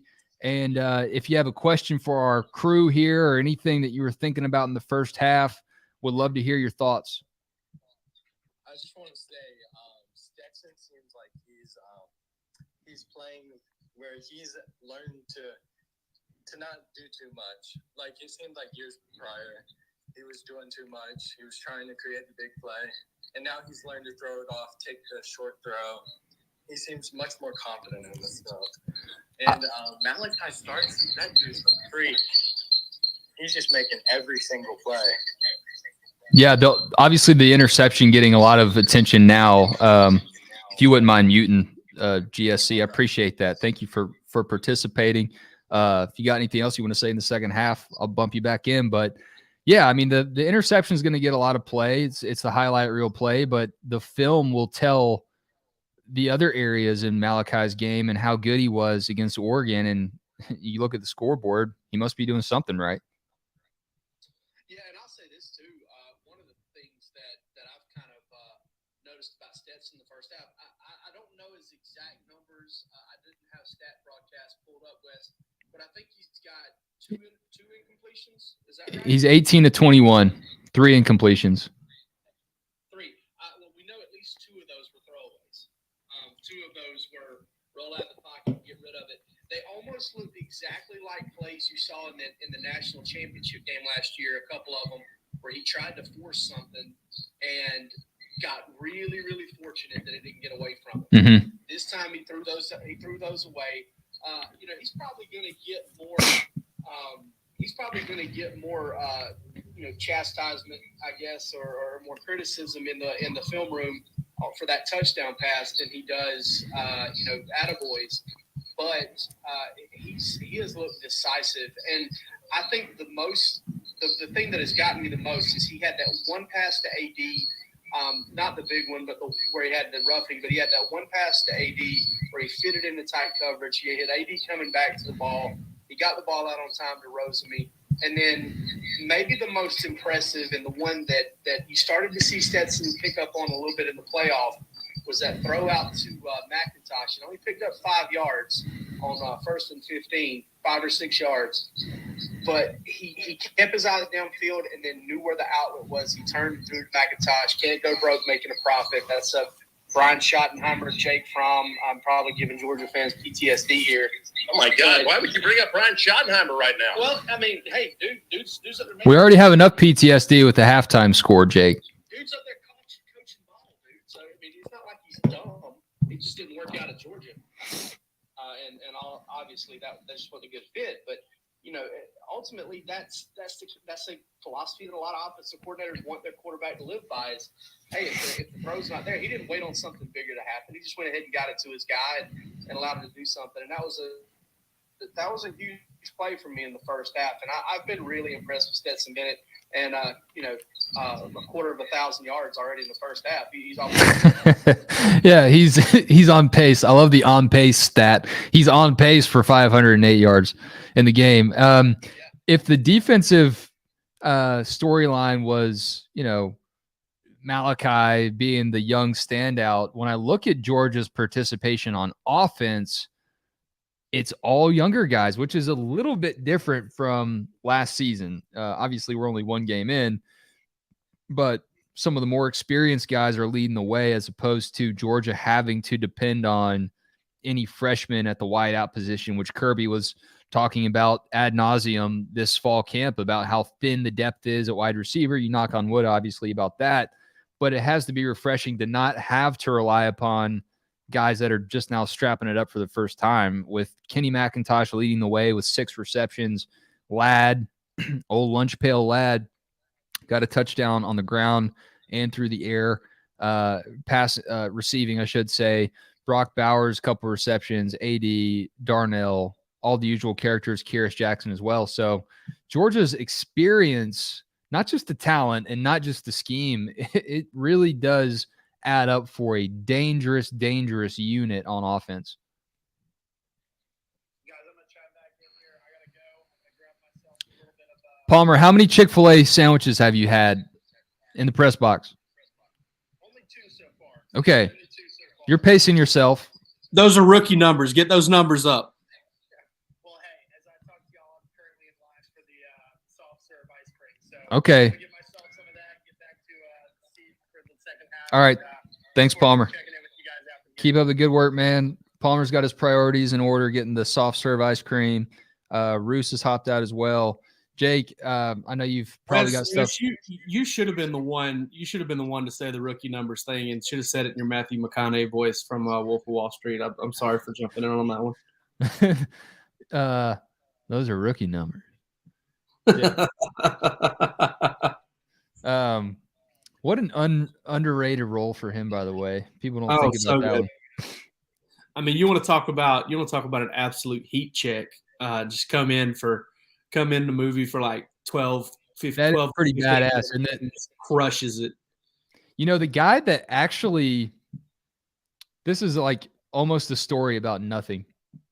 But the guy that character was based on DM'd his agent DM'd me and said, "Hey, whatever the guy's name is in real life, let's say it's Tom. Tom saw your McConaughey impersonations and he might want you to start doing some stuff for him on his social media." And I was like, wow, I'm actually going to meet one of the Wolves of Wall Street in real life. And then he just never DM'd me again. So oh man, I feel like that's just that's how it goes in the high stress, high stakes finance world, man. You just never know where people are going to go with that stuff. you might have been able to pay off your house. What were you going to get out of that? I was starting to wonder what kind of trouble the guy had gotten himself into to be reaching out to me. Probably wasn't a good sign. Oh man. No, I'm in here with you at least until the game starts back up, and I have to kind of get to work on the gamer. But I will say this: if you want to point out a few negatives, if you want to kind of get into that a little bit, yeah, I do. You did penalties. I saw I saw a little bit of what Kirby was talking about in his halftime interview there, where what did he say? I missed that. He just talked about how they kind of have to prevent those protection breakdowns. I mean, I would say by and large, if you're giving the offensive line a pass protection grade, I would still give it an A, because sometimes the defense is just going to get there. Sometimes you're just going to break down. They're going to do it a little better than you're doing it. But I will say that they can eliminate that. They could kind of be a little bit more consistent in their pressure. It's almost like either Stetson has 15 seconds to throw the football, or he's got a little bit of heat on him and he's having to run around and make a play. But most of the time it's good. The vast majority of the time it's good. They ran the ball okay. When they wanted to run the ball, it's not like they really tried. This isn't your granddad's RBU Georgia, and I say that with my tongue in my cheek firmly planted, because that was just a few years ago. But Todd Monken uses the running backs a little bit differently. Yeah, he does. And then on the defensive side, Wes, I think that what you're seeing, obviously Georgia's not as stout as they were up front a year ago. Who expected them to be? They're still really good up front, but I think you're also seeing those linebackers, and again, what they had last year, you're seeing those linebackers a couple, 2 or 3 times on third down, just a step behind, a step slow to react. And Oregon's been able to leak guys out and get them out on the perimeter and pick up first down yardage. And that, I think that's, when you look at the numbers here, when you look at kind of like how each team has performed, Oregon's not doing on third down. I mean, it's not ugly by any means. It could probably be a little. No, actually, it's really good. They're 5 of 7. Now Georgia's 5 of 5, so that's pretty impressive. But Oregon's 5 of 7 on third down. I mean, Georgia's. You talk about the on pace stats. Georgia's on pace to give up 366 total yards. They didn't do that a whole lot last year. So this defense is still growing. But you want to talk about like Kirby mentioned in that halftime interview, opportunism. And making plays. You saw Malachi Starks make a freak athlete play. You saw Chris make a veteran football player play. And now I'm watching the opening kickoff from Harris Jackson. I feel like the reason we're allowing more yards is because we're more defensive back led, which is like our defensive line isn't as stout, so they can actually run on us. Whereas last year, no one could run on us. Yeah, I mean, they're still only giving up 41 yards rushing in the first half, and that's not sack adjusted or anything like that. 3.4 carry, that's still better than it was last year. I just, there's going to be some growing pains up front. There's some guys that's going to have to grow into roles and learn how to play as fast as those guys last year learned how to play. And also, how good we're using the wide receivers, that should help foreign recruits like Tyler Williams, Akeem Williams. Because they're able to see this and be like, oh, Georgia can actually throw the ball. Whereas past years, we haven't shown that we can get receiver stats and help them get to the NFL and stuff.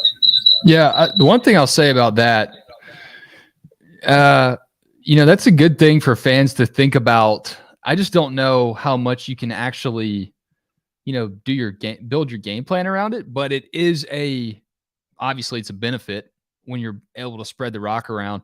Now, flip side of that coin, why did Jermaine Burton go to Alabama? A lot of people made it about Stetson Bennett, which is just a pure social media invention. It's because he wanted to be the guy. And Georgia's offense, receiving wise, does not have a guy per se. They have a lot of guys, as we mentioned already today. But I hear you. I definitely hear what you're saying. If you can show that Georgia will air it out, then hey, rising seas raise all ships, right? That's why those guys get paid the big bucks. Is they're in charge of putting together a plan and articulating that plan to recruit that guy and convince them that they're the difference maker. And a lot of times they are, but you've seen right here on just this opening drive of the second half, good big plays by A.D. Mitchell and Ladd McConkey already. And Georgia is threatening again, already in scoring position and, with a chance to score another touchdown. So it's been more of the same thus far. Yeah. Well, we got a few people tuning in, a little bit of traction. I think the halftime break was good for conversation as we try to figure out how this stream goes week in and week out. I think it's a good way to communicate with people watching the game. But Jake, as I look at this broadcast, it looks like there are a lot more dogs at Mercedes-Benz Stadium than there usually are for, any kind of these Chick-fil-A games. It's usually kind of a corporate crowd. Like, hey, my boss has 12 tickets. You want to come with me, even though you're an Auburn fan and Georgia's playing.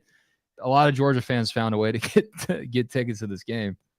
Yeah, no doubt. That was something I noticed. That first look they give you of the crowd on the broadcast. Yeah, the sky cam. And they kind of pan it. I was like, holy smokes, that's a lot of red. And, credit to, it's not going well for him. And listen, I knew Dan Lanning a little bit when he was at Georgia, and that is a fine human being, okay? Absolutely. He is a Sam Pittman quality human being, very good guy. But I'll give him credit for this. They were talking about it a while ago. I know you haven't had a chance to listen to the broadcast much, but they were talking about the silent count, and at least he knew he was going to have to have a silent count coming into this game because he's definitely needed it. Oh man. Oh, Kendall Milton. So that's one of the things on my game notes here, and my game notes are 100% in my mind, not written down anywhere.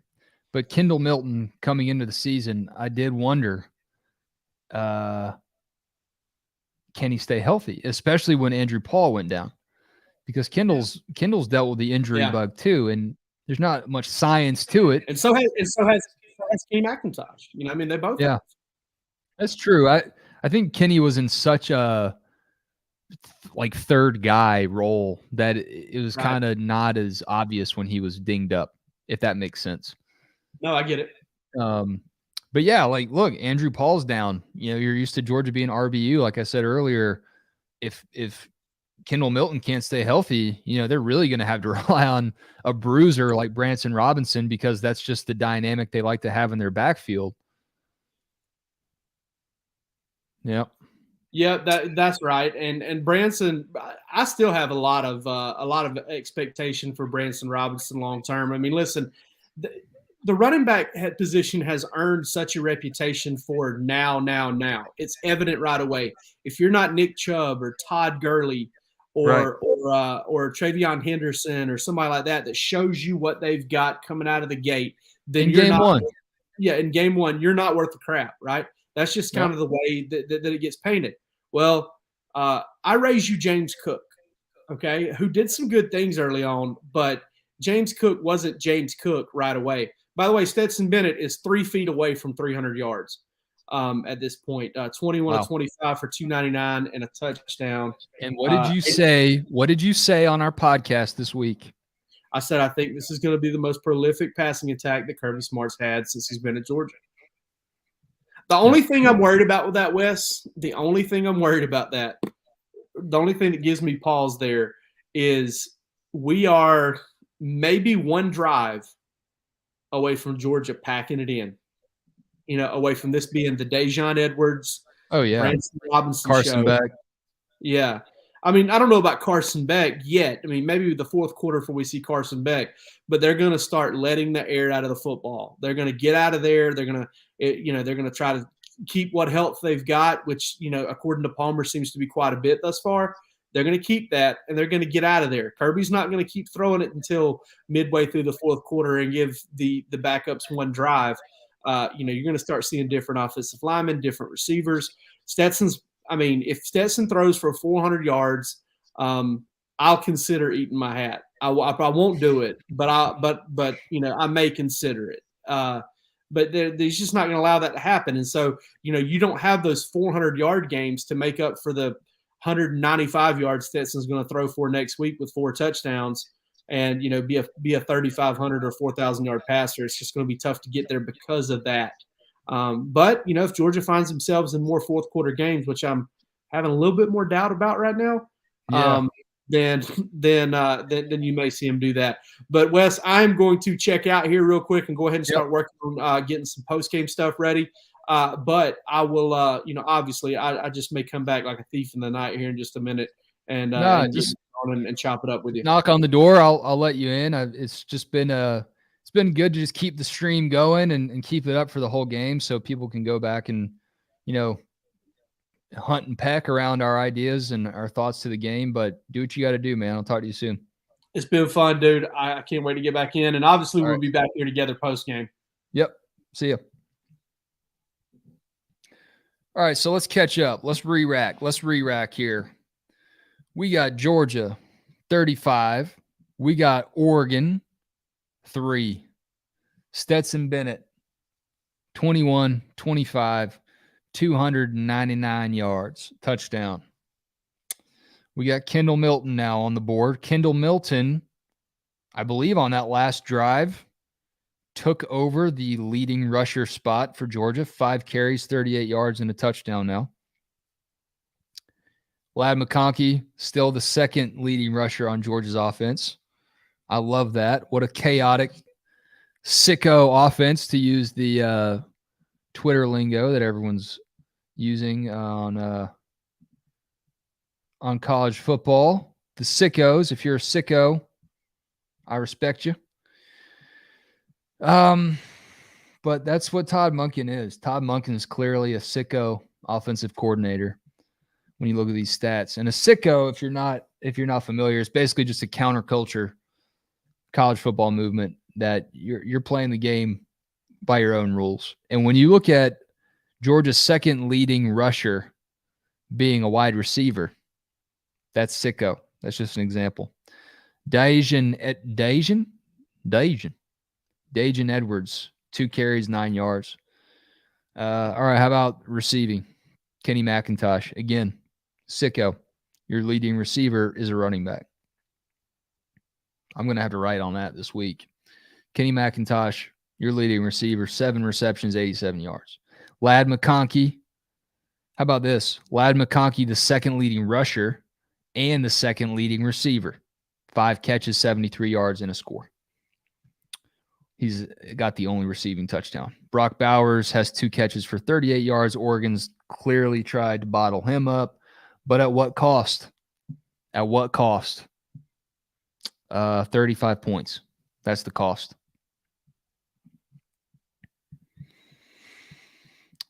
What do we got? Who's listening? Who's brave enough to talk about this game in the Twitter space? Who's bold enough to do it? I'm not going to make you talk if you don't want to, but I would appreciate some camaraderie, some companionship. But if not, I can keep talking too. No big deal to me. It's Georgia. It's Oregon. It's 35-3. If you missed my pregame intro, here it is.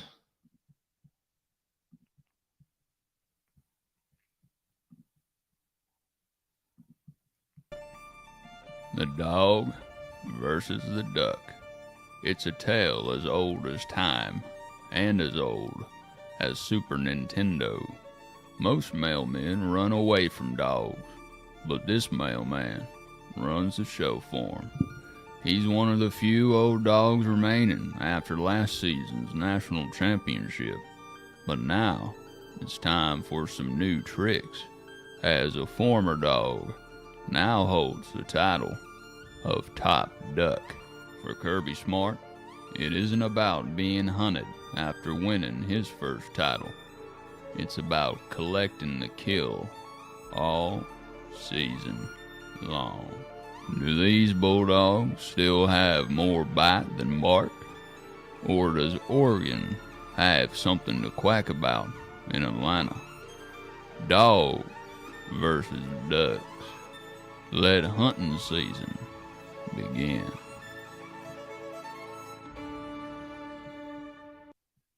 All right. Y'all may or may not have heard that in the pregame. I worked on it in the minutes leading up to kickoff today. It was an idea I had last minute, but it's an element I'm going to include every week now. Little pregame trailer. Everyone else is doing one. I might as well join the fold. What are we looking at here? Oregon's starting to melt down a little bit. Oregon's starting to crumble. What did we hear coming into the game as Oregon's strengths? We heard that camera battery's about to die, so let me pop this off really quick. Let me turn this on really quick.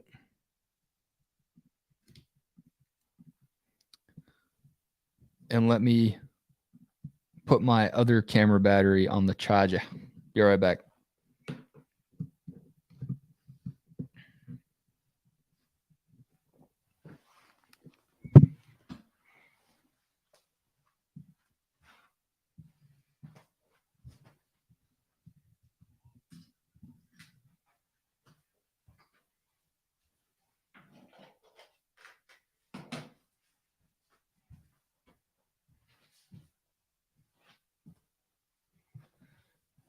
Oh, and we're back. I was going to ask Jake this, and I'll have to ask him after the game. But as I look back and think about Georgia teams that were really good. Obviously, none of them have been as good as Georgia's national championship team. But when I look back at Georgia teams that have been really good, and I look at how that translated the following season, it's hard to think about teams that rode. Let's see, like, how did the 2018 Georgia team open up the season after being runners up in the national championship game? Did they look this hot coming out of the gates? They had a returning quarterback, just like they have right now. Fromm coming back and Stetson coming back this year. But how did the season go? They opened up with Austin Peay. They only won 45-0. And I say only because if you went to that game, I think you kind of remember how slow the start felt, okay? They did open up with a blowout at South Carolina. I mean, they rolled Middle Tennessee. Missouri was kind of close, 43-29. Yeah, that one was kind of a sloppy game. Tennessee was kind of a sloppy game, 38-12. Vandy, they blew out 41-13, but then they went to LSU, okay? And they got exposed, right? When I look at this Georgia team and I look at the schedule remaining, who on the schedule can expose this team? I think that's the question now. I know it's only game one. I don't want to be a prisoner of the moment. But when I look at Georgia's schedule, who can expose them? I wrote that if anyone was going to expose Georgia this year, it was going to be Kentucky. You know, I haven't seen Kentucky play yet this year, obviously. So maybe my mind will be changed on that, or maybe I'll still feel the same way about it. But as of right now, seeing what I see out of Georgia, up 35-3 and fighting halfway through the third quarter here to really open it up and maybe get some starters some rest. Who's going to expose Georgia? I don't know that no one comes to mind yet. And it's a long season, and it's hard. It's hard to repeat as national champions. It's hard to repeat an undefeated season. But the Dogs appear to be in reload mode. They're in reload mode. This is no longer rebuild. This is reload.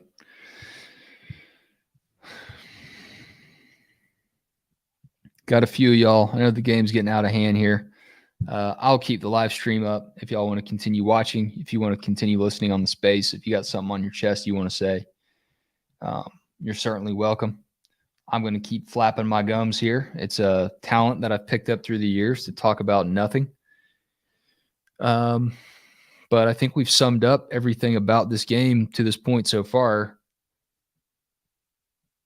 Georgia's coming out of the gate already looking like a playoff team again.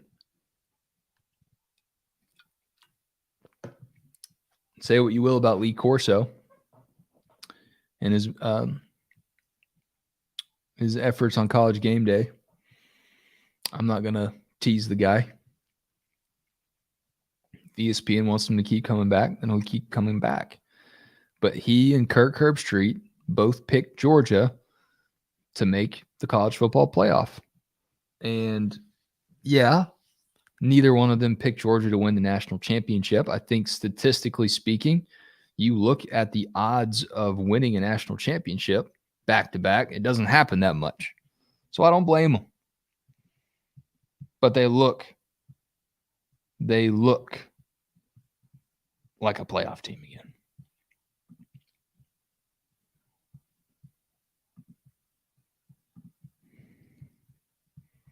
What else is going on? What are y'all tweeting about? Let's see some other scores, huh? Let's go around the league. Let's go around college football. Texas A&M up 31-0 on Sam Houston State. Number 19, Arkansas, hosting number 23, Cincinnati. The Hogs are up 14-0 Woo Pig. Miami up 42-10 on Bethune-Cookman. Bethune-Cookman isn't cooking much. Oklahoma up 35-10 against UTEP. 24 Houston, trailing the Roadrunners of UTSA. Ole Miss up 21-3 on Troy. And that's all we got for right now. And Georgia up 35-3. How about some other top 25 games that have gone final? Thursday, we had the backyard brawl. Pitt won 38-31, number 17 Pitt over the JT Daniels Mountaineers. Oklahoma State squeaked out a win over Central Michigan, 58-44. By the way, Central Michigan, the team that Noshawn Marino hurdled over and Antonio Brown played for. It's a very different Antonio Brown back then. Wake Forest with the 44-10 win over VMI. Keydets really took a beating from the Deacons there. Michigan State won 35-13. I believe they played William and Mary. Michigan won 51-7 over Colorado State. Sheesh. What's going on with the Rams? NC State, the Fighting Bobos. NC State survived Eastern Carolina today, 21-20. Pirates almost plundered a win there, huh? And that's all we got. Clemson, the other Chick-fil-A kickoff game on Monday, playing against Georgia Tech. If you believe in the power of prayer, pray for the safety of Georgia Tech's football roster and their backups. And FSU LSU with a Sunday night kickoff, 7:30. Huh. Yeah, that's what we got. Georgia up 35-3. Dogs moving again. Stetson Bennett, your fearless mailman. I mean, my goodness. My goodness, can this guy deliver? I said earlier this offseason, or this fall camp rather, Stetson Bennett, He missed the throw. He missed that throw to Lad McConkey. I know I'm on a delay here a little bit. Stetson, maybe it's time to bench Stetson. Maybe it's time to yank him. How about Stetson, and I'll own up to this, when Stetson and Georgia lost to Bama in the SEC championship, after he threw the pick six, I said maybe it's time for Stetson to come out of the game. And I didn't mean that as in Stetson needs to lose his job. I just meant that as in it's not Georgia's day. Why do you keep putting him out there? And I tweeted that out, and I heard from some people. I never doubted Stetson. I never doubted him in his stake as the leader of the team. But I'll own up to what I said in that SEC championship. But all that to say, Stetson in his return trip to Mercedes-Benz Stadium looking pretty efficient, pretty good. And if Georgia continues to play this way, they'll be back in Mercedes-Benz Stadium, probably against Alabama. Because we haven't gotten enough of that matchup yet, have we?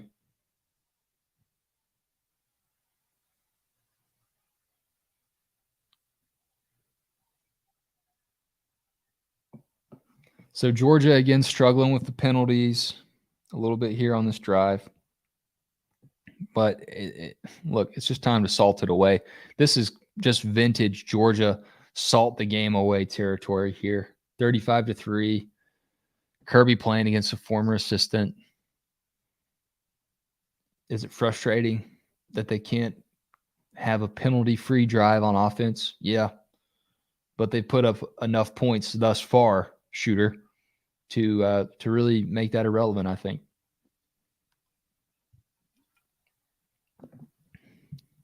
I just can't get over how good these block numbers look.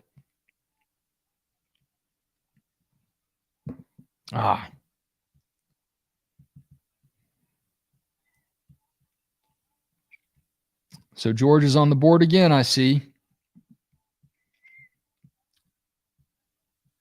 Leaving A.D. Mitchell open one-on-one seems like a problem.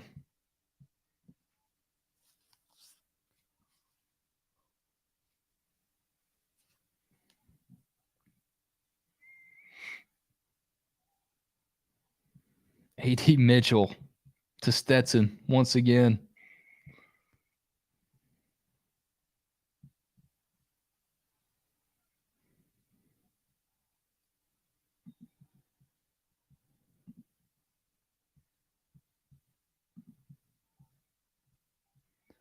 So now I think the starters come out. Right? 42-3.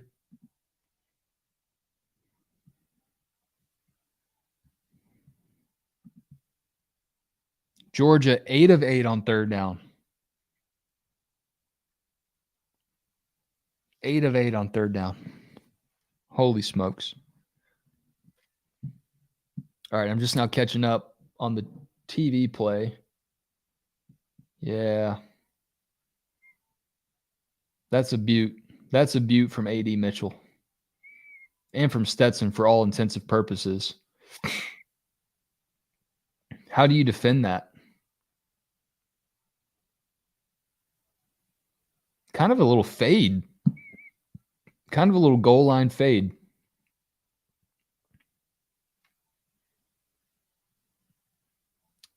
Dogs are nasty. Confirmed. I feel like a fool for not saying that Georgia would not cover. I will own up to that. I'm sorry if you took my gambling advice and actually put real money on it, but I don't think you did because I'm not a gambling expert. I don't brand myself as that. I would not recommend that you ever put real money on the line based on what I say, unless I tell you that I'm really fired up about it and really passionate about it. I will say I was kind of passionate about my prediction that Georgia wouldn't cover. And see what that got me. I'm glad I don't gamble.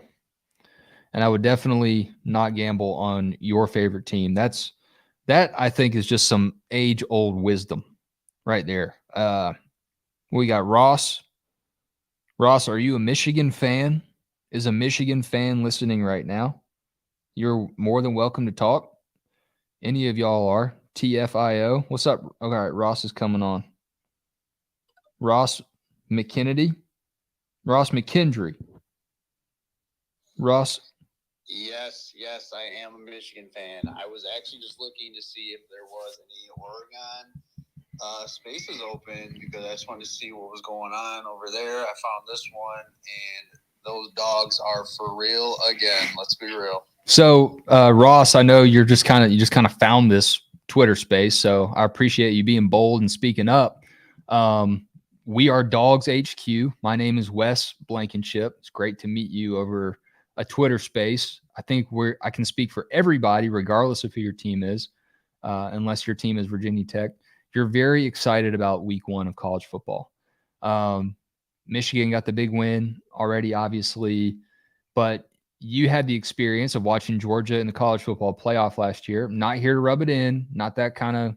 This isn't that kind of show. We are Georgia fan first focused, but we're not obnoxious about it. Okay. So when you say that Georgia is for real again, I would like to hear your perspective as a Michigan fan. What was it like to watch Georgia in the playoff last season? It was a nightmare, to be completely honest with you.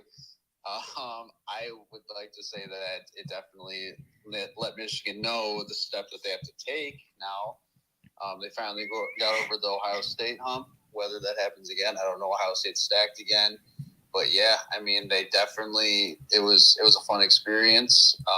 Did you go to Miami? I did not. I went to Indy for the Big Ten championship, and then we looked at the college football playoff tickets, and those were a little hefty. So stay away from there. But yeah, no, Georgia, they are for real. I was rooting for them in the national title too. But yeah, it was a bad experience as a Michigan fan, but it was awesome to be there. And it looks like Georgia hasn't missed a beat. That's for sure. I'll say, and I just owned up to it before you came on. I think, I'm not a gambling expert. I don't, really put out a lot of odds predictions and that kind of thing. But on our site, we do. We predict what the score is going to be for each game. And I didn't think Georgia was going to cover. I thought that they would win in a convincing fashion, if that makes sense, very physical type of way. But I didn't think they would just blow the doors open in week 1 like they are right now. It really looks like they came off of the national championship, entered some sort of cryo chamber, healed up all their injuries, got healthy, and then just went back to work. It's really remarkable. And I was thinking back too about Georgia seasons in years past. I mean, Georgia's had good teams. Michigan's had good teams, but it's so rare to end a year very good, whether you win the national championship or not, and come back in week 1 and look dominant again. And that's what Georgia's doing. But look, Michigan started off on the right foot too. I know the competition wasn't as good as Oregon, but what are the Wolverines got cooking? What do they have coming back this year? Are y'all going to figure out your quarterback? I think that the quarterback situation took a huge step today. JJ did come in late in the game. It wasn't too far out of hand yet. I mean, it was, but you know what I mean? It was like 30-something to nothing at the time, but JJ came in and went right down the field, scored a rushing touchdown for him, and then came back next drive, went down and scored again, came in for the next drive, threw a 20-yard pass, and then they took him out because the score was out of hand. JJ gets the full start next week against Hawaii, a night game at the Big House. Not a good opponent. I expect him to light it up and solidify. Dude, Vandy beat him like 63-7 or something. So yeah, I'm excited to see what the spread is on that. It should be touching around 35-40. If there is a game where you just sit your starters before the game even starts, I think that's the game you could probably do it. Well, hey man, I don't want to keep you too much longer. I appreciate you hopping in, being a good sport, chatting. A lot of Georgia fans that I was hoping would be listening to this game are evidently at the Chick-fil-A kickoff game. As I've explained already on the show, it's usually a pretty corporate kind of bowl game setting. But Georgia fans really packed the house, and, they did the same thing. Look, Michigan fans travel really well for the Orange Bowl too. I'll say that. Y'all traveled really well from what I could tell. Yeah. We definitely travel. I mean, the fan base is massive. It's one of the biggest fan bases around. Yeah, so that doesn't surprise me too much. But yeah, I mean, this is an insane game for Georgia. I can't say I expected this, but I expect them to win pretty easily.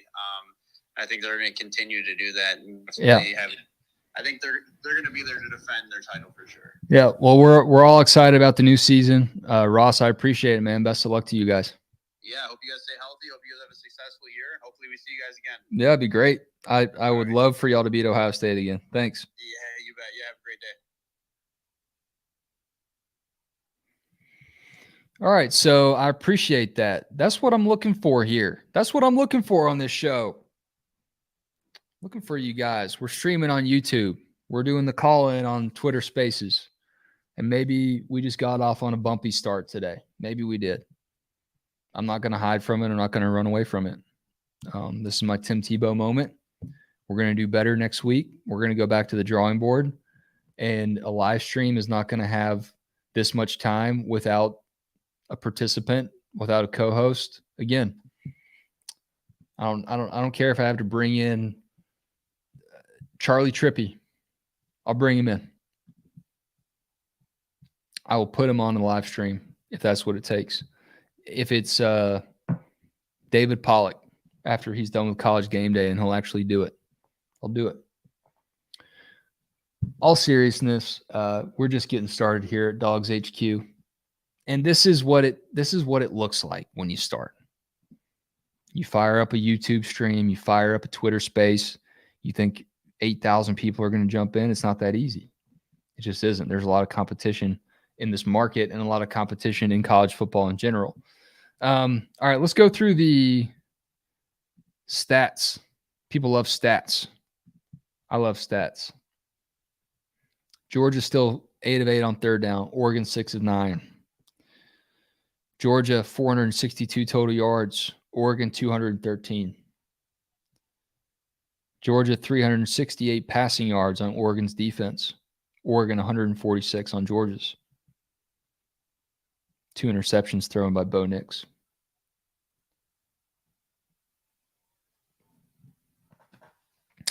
Georgia 94 rushing yards. Oregon 67. Georgia, the thing they want to circle, penalties. 6 penalties, 65 yards.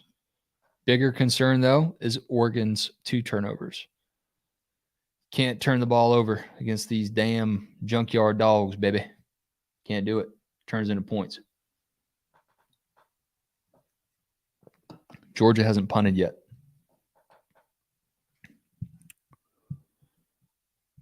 Oregon just did. Stetson Bennett with 368 yards, a new single game record for him. His previous record was in Mercedes-Benz Stadium as well, but it was in a loss to Alabama. Chris Smith injury report, left the game with a shoulder injury. So that's not what you want, but luckily you're up 39 points, and your next few games are games in which you hopefully, well, South Carolina would be big, but he's got the Samford game week to rest up, but you're going to want him at South Carolina against Spencer Rattler for sure. What else are we looking at on the stat sheet here? Box score. Let's go to the box score. Stetson Bennett, 25 of 31, 368, 2 touchdowns. 25 of 31. What's that math? What's his passing efficiency right here? 80% passer. Yeah. Nolan Smith with a nice hello to Bo Nix on that previous drive as my TV broadcast catches up. Georgia's defense just doesn't like Bo Nix. Georgia's defense just doesn't like him. And Bo Nix just doesn't like Georgia's defense. There are some things that just are not meant to mix, not meant to gel, not meant to work out. And Bo Nix against Georgia just doesn't work out. Why do they keep doing it? If I'm Oregon, I see that I got Georgia first on the schedule. Why am I going to play Bo Nix? Have you seen the guy try to run around and do anything against the Dogs at Auburn?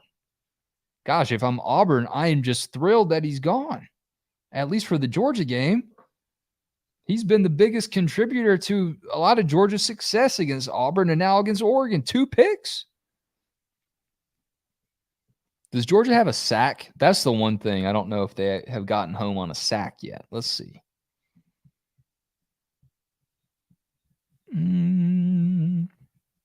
Got to dig here. Got to dig. I don't see the defensive stats here. So I don't know if they've gotten a sack yet. But they've gotten the pressure. You know. Yeah, Bo rushing. Five rushes for 22 yards. He's still the Ducks' leading rusher with that. Ahead of Sean Dollars. I mean, is there a better NIL name than Sean Dollars?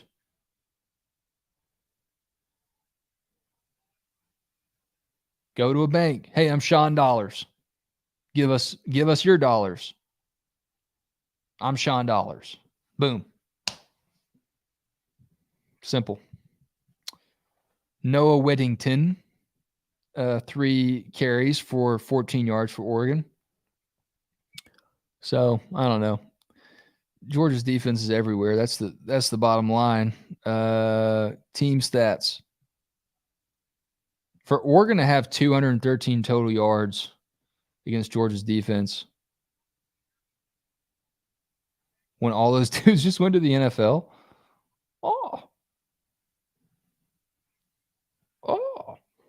I don't know what that noise was that I just made, but it basically signifies that I'm impressed with what happened. That's what I'm trying to say. Carson Beck in the ball game now. Let the quarterback controversy begin.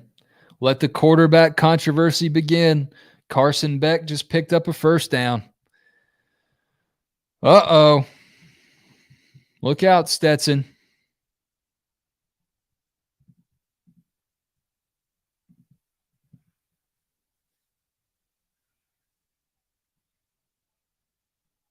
Is Georgia going to go?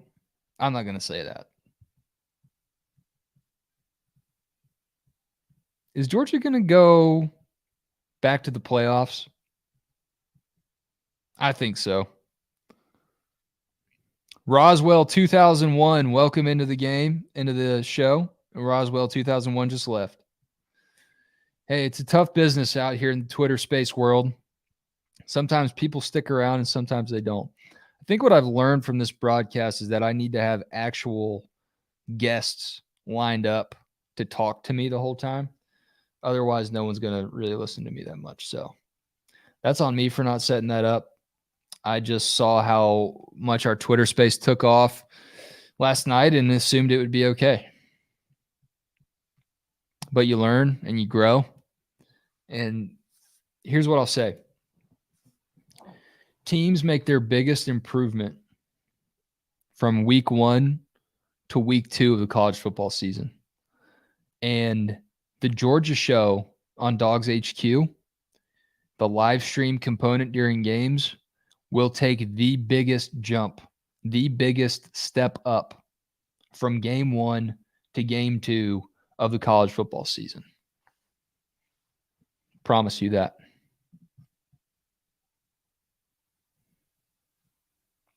I had a buddy of mine named Alex, and he famously, after Georgia beat Florida in the cocktail party last year, he went ahead and bought his tickets, his plane tickets, to Indy for the national championship game in October. Or I guess it was November. And everyone laughed at him, said, hey, dude, it's a little early. It's a little aggressive to do that. But Alex stuck with his guns. He didn't cancel it. He stuck with it. And he looked pretty smart when Georgia went to the national championship game. But that same guy went to the Delta Lounge, Sky Club, the day that we were all flying to Indy. Some of us were flying to Louisville, driving from Louisville to Indy. We made it work. But Alex, who bought his national championship ticket, plane ticket in October, in January, missed his flight because he spent too much time in the Sky Club, Delta Lounge. So we texted him. I texted him this morning. I said, Alex, go ahead and buy your national championship tickets, please. Go ahead and buy your plane tickets because that worked out well for us. But please, when you buy them, please make sure you miss your flight on the way out to LA.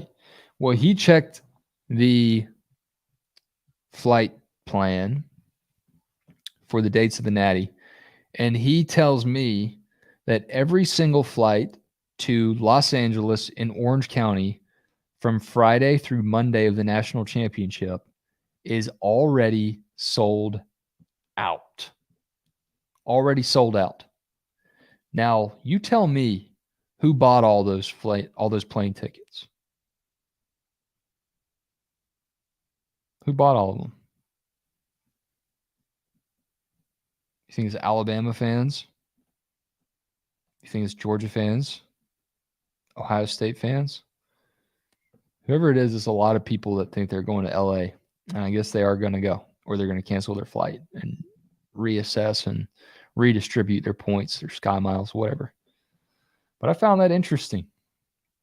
All the flights are already gone. If you want to watch this Georgia-Oregon game and feel confident about where the Dogs are and go and buy your plane ticket to the national championship, you can't right now. You're going to have to wait until an airline opens up a few more seats because they're gone. They're done. They're gone. They're gone, as Nick Saban says. Gone. All right? And now I got a Tennessee friend. Tennessee so badly wants to be good. Tennessee fans so badly want to think that they're back. Tennessee's fans so badly want to hear the offseason hype and think that it means something. A Tennessee friend, Josh, says, I find it hard to believe that Bo Nix is the best option for Oregon. It already begins. Georgia won the game, but hey, they played against Bo Nix and he sucks. That's what we're going to hear. Georgia's never going to get that credit from the people that don't want to give it to him. And here's my encouragement to you. If you're a Georgia fan, don't take the bait. Don't take the bait of Bama's receivers were hurt. That's over, man. It's done. You got the crystal football. Who cares? Let them cry. I'm going to let my Tennessee friends cry.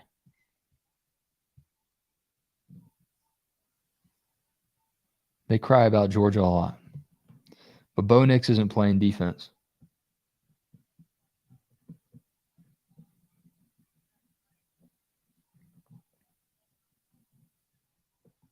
Maybe you should try. Maybe they should try to get him involved on defense.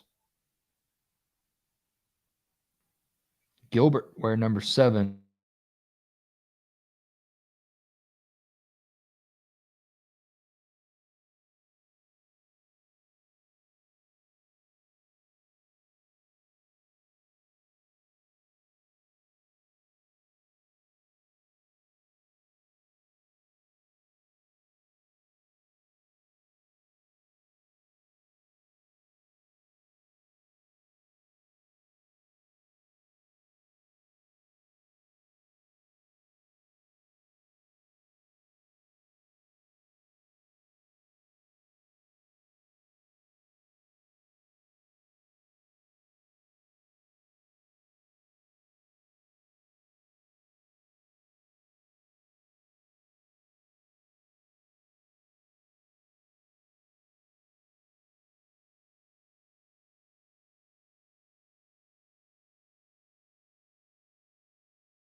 can't even hear me on YouTube. I wanted to invite someone on, or I wanted to do this before I invited someone on to any kind of technical difficulties. And I think I've got the hang of it when I can actually get my mic to turn on. So that's what we're going to do next week, or the next time we do this, probably the South Carolina game. We're going to have a guest on in the first quarter. We're going to have guests on in the second quarter. We're going to have guests on in the third quarter. We're going to have guests on in the fourth quarter. We're going to have someone to call in at halftime. I'm not doing this again. I'm not doing this again where I just sit up here and talk to people who don't want to talk back. Everyone at Georgia, all the Georgia fans have clearly already started partying. Let me know where the party's at.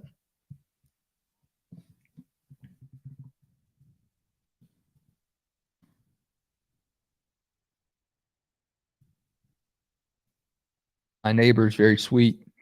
She's inviting me over with her family to, I think she and her husband's buddies are over there watching the game. And I can't get up right now because I'm doing this live stream. But I hope y'all are enjoying your time with your neighbors. Hoping you come back and watch this for all the expert analysis that you missed out on during the 50, I'm going to say Georgia scores another touchdown. Georgia will win this game 59. Georgia will win this game 59-10. 59-10. This is a message, bro. This is a message. This is what I'm tweeting out. This is a message.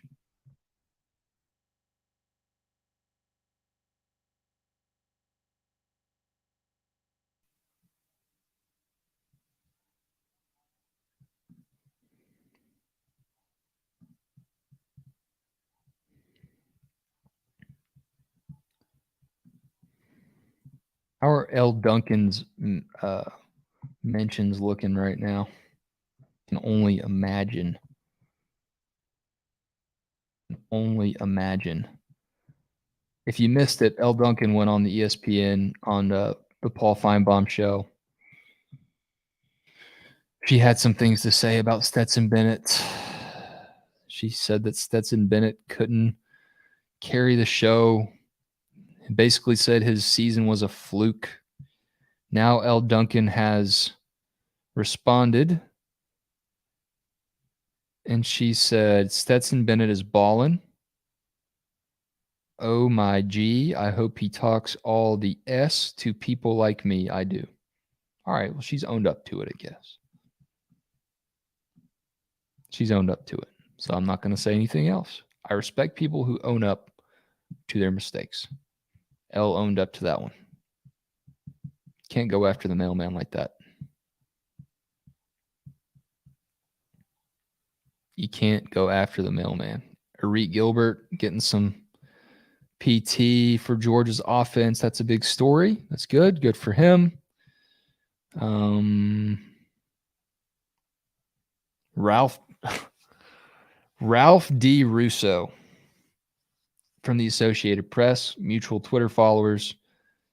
He said he picked Oregon to be a surprise playoff team. And he shares a GIF from Arrested Development that says, I've made a huge mistake. People make mistakes. People do. No one is perfect. No one is perfect. But I do not think I would have picked Oregon.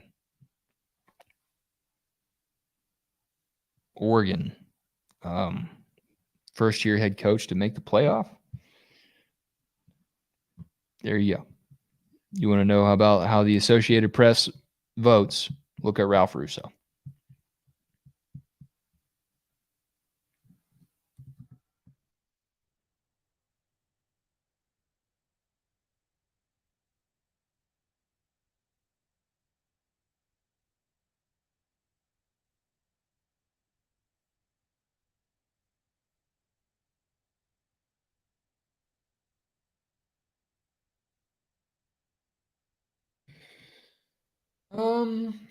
I don't really know what else to say. I'm Ricky Bobby, Talladega Nights. I don't really know what to do with my hands. It's 49-3 Georgia.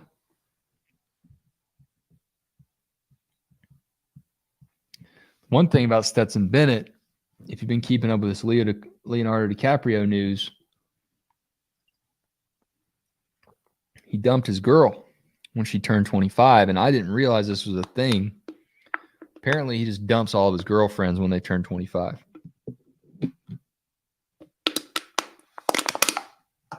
Sorry, pardon my can.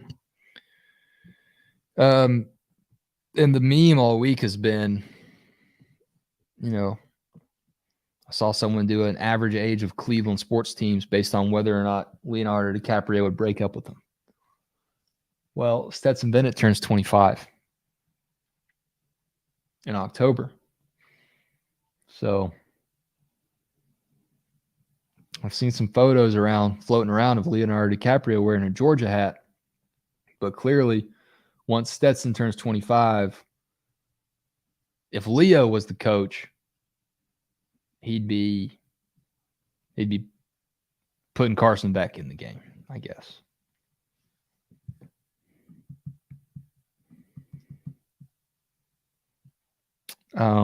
Georgia's so far 7 drives, 7 touchdowns. In the world of mathematics, that's called 1-to-1. And speaking of 1-to-1, if you're still listening to this, we have 1 year of premium stories at Dogs HQ for $1. $1. And we just added Jake Rowe to our staff. Jake Rowe's worked in this business for a very long time. He's got connections. He knows the team. And I'll say that money is money well spent. All right, Branson Robinson in the game now. People compared this guy to Nick Chubb. You want to talk about an unfair comparison coming in? Nick Chubb. I mean, Nick Chubb was only going to be the greatest running back since Herschel Walker had he stayed healthy. Branson Robinson has a few photos in a shirt and shorts, and look, he's clearly chiseled from a block of granite. But are you really going to start comparing a guy like that to Nick Chubb?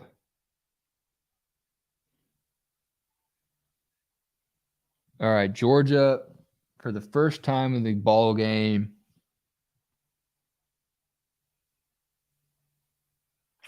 they don't convert on third down. Starting to wonder, does this team know how to close? We're going to see a punter for the first time.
All right.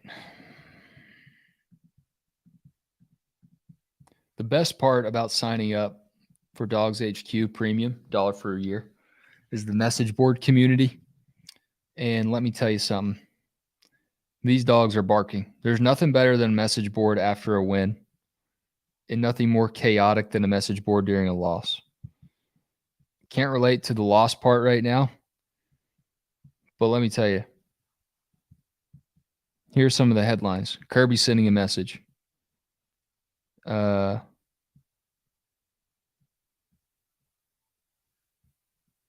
People are concerned about Georgia's lack of pressure.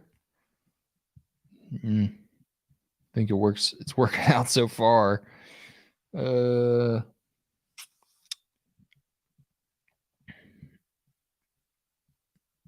Big, long thread about Dan Jackson, people doubting his abilities. Again, I look at the scoreboard. I look at the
three-hour live stream I've done.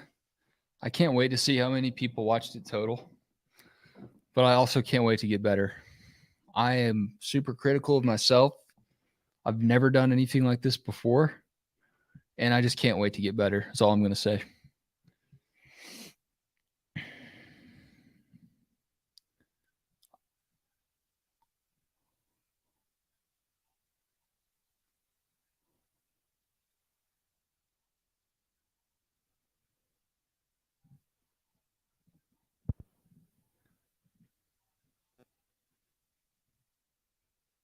Georgia's got Oregon all messed up.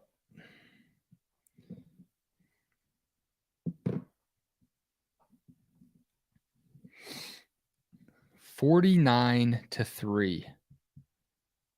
Goodness.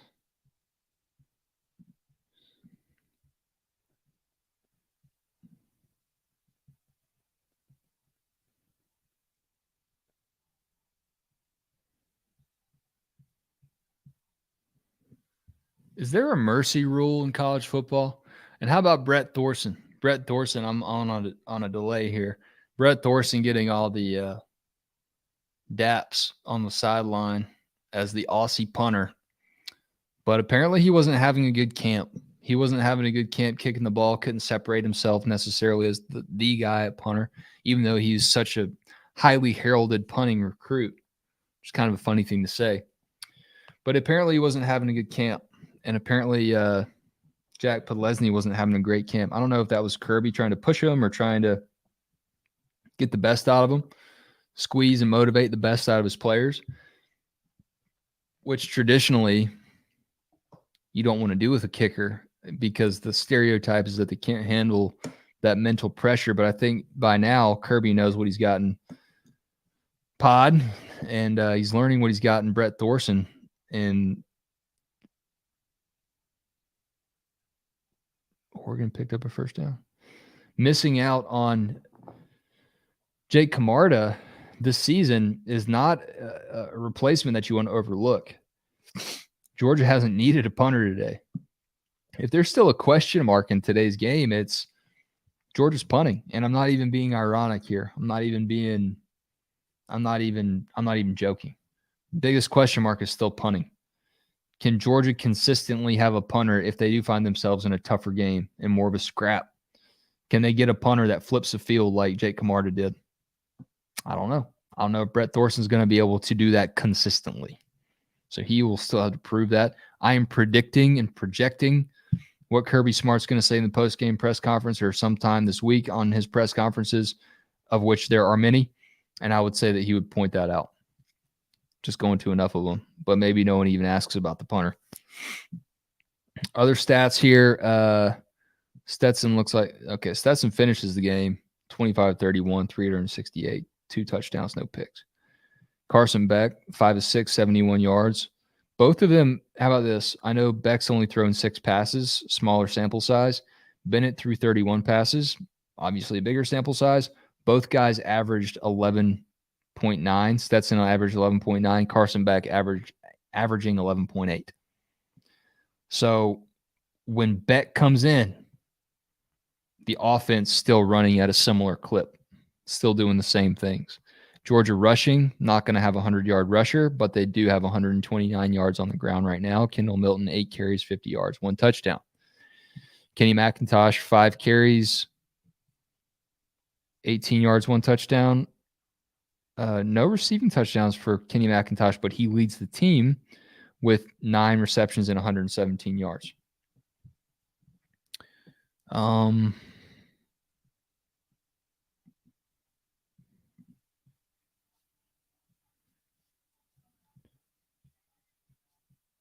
I wish this game would just end, man, just for Oregon's sake. This is tough to watch.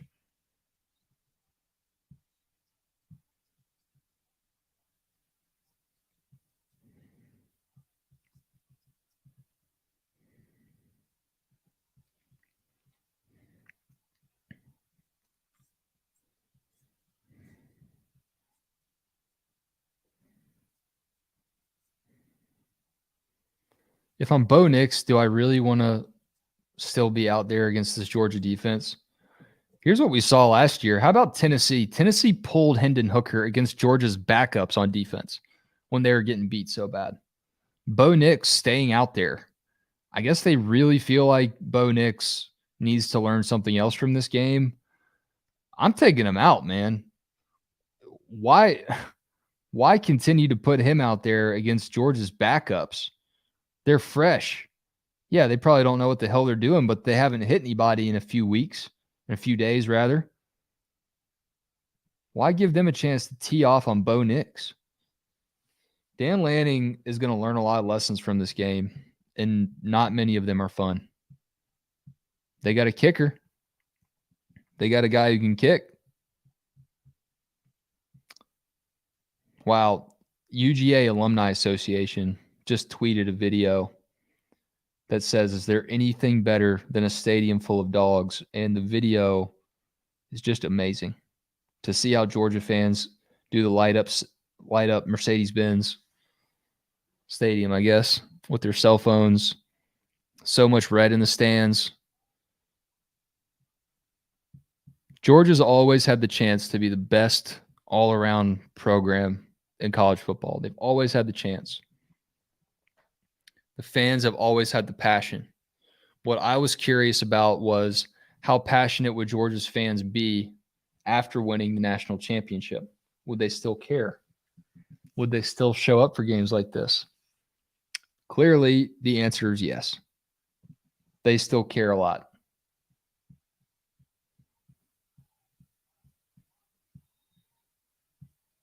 All right, what did I say? I said Georgia's going to win the game 59-10. It looks like Oregon's marching down the field for a garbage time touchdown right now. And really chewing up the clock.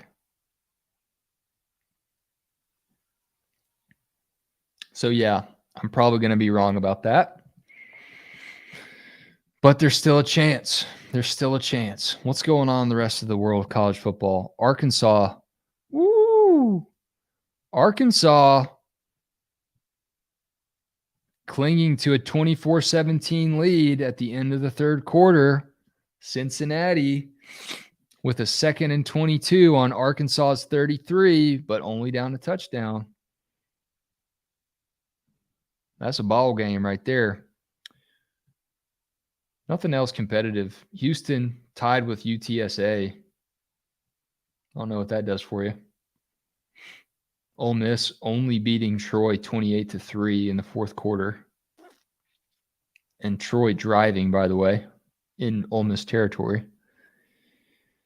USC could potentially lose the lead to Rice here. They're tied 7-7, and Rice. Did Rice just tie? Did Rice just tie it, or are they about to take the lead? I don't know. Working on it. We're gonna put glasses on it.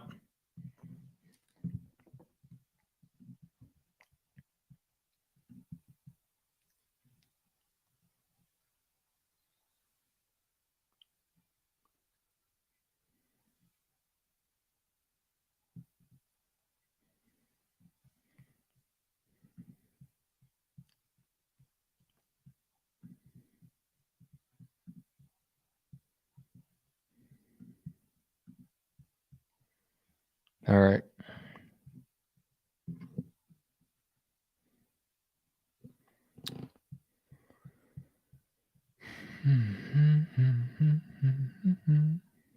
So Oregon now with the 4th and 1 on Georgia's 11.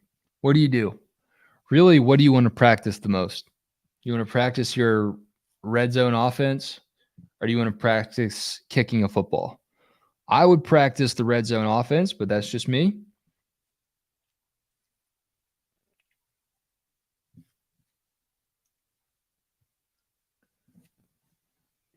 Some other games I'm looking forward to this evening. After this one wraps up and after I finish up my work for the evening. Let's see. Utah, Florida starts in about 20 minutes here. I do want to get a look at Kentucky. I know it's just Miami of Ohio, but I want to see what the Wildcats have going. Notre Dame, Ohio State, obviously, 7:30 game. That's the big one. So Notre Dame, Ohio State. I said that Ohio State would win, but Notre Dame would cover. And I said that Utah would beat Florida and cover the spread. Even in the swamp, the spread only being 3 points seemed a little low to me. I sent out a tweet. People who know me know that I was kidding. But I said, I just don't know if Stetson Bennett can lead this team. And I've gotten some responses from people who know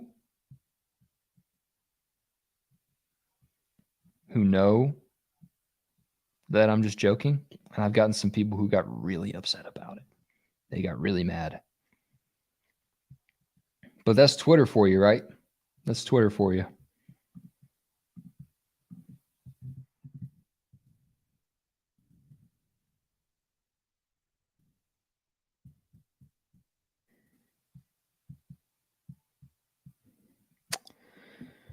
All right.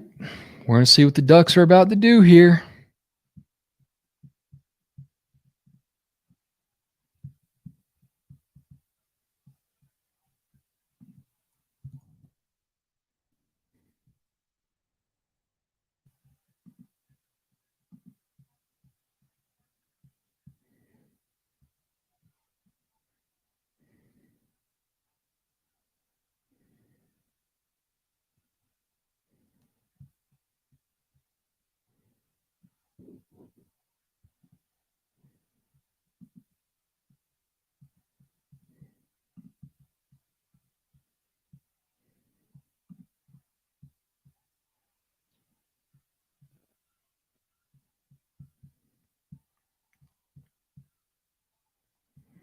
Now that is the Georgia defense. That's what I'm talking about. Georgia's depth. It's always there. Oh, I don't know about that one, but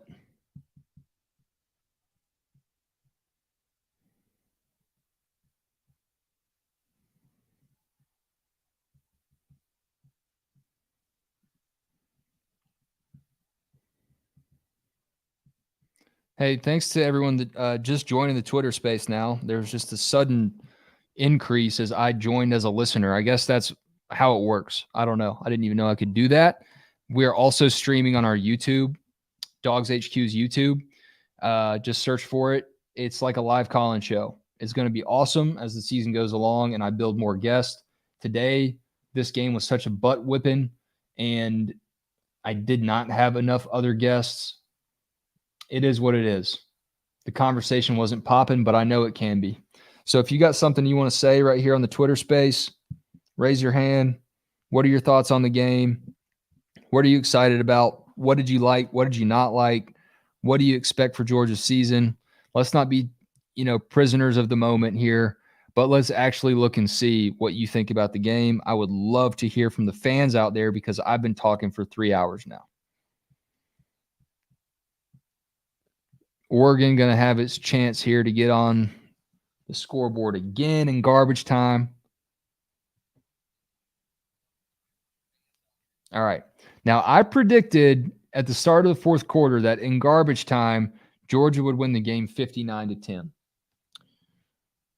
Doesn't look like that's going to happen now. I would imagine Georgia just runs the clock out of this game and lets the air out of the football.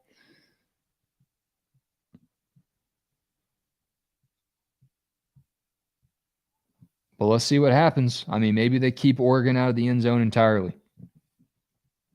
These are Georgia backups. These are Georgia freshmen. These are guys that were not supposed to be this good after Georgia lost 8,000 players to the NFL draft. It just wasn't supposed to happen.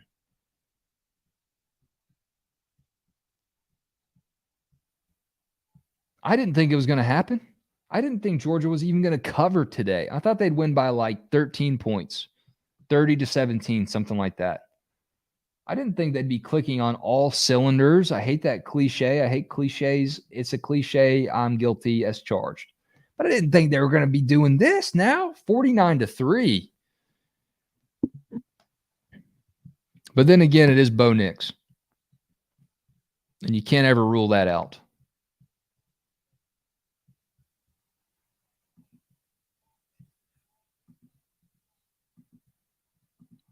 But I'm treating this as a live call-in show. We got some post-game stuff coming up when Jake Rowe hops on here. And then we'll have a little bit more dialogue. But if y'all want to talk to me right now, please do. Let's get your post-game thoughts. Let's get your season impact thoughts.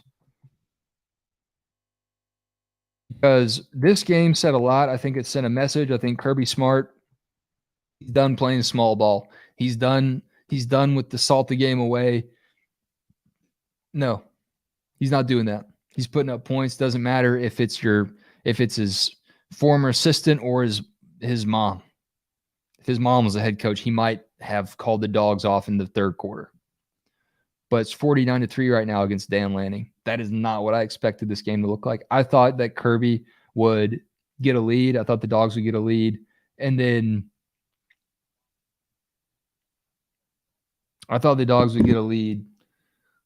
just keep it respectable, just to not let this blow up in Dan Lanning's face. But here we are, man.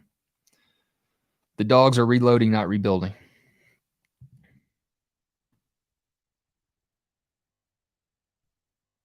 I'm going to send out a tweet really quick. Really invite y'all to speak up.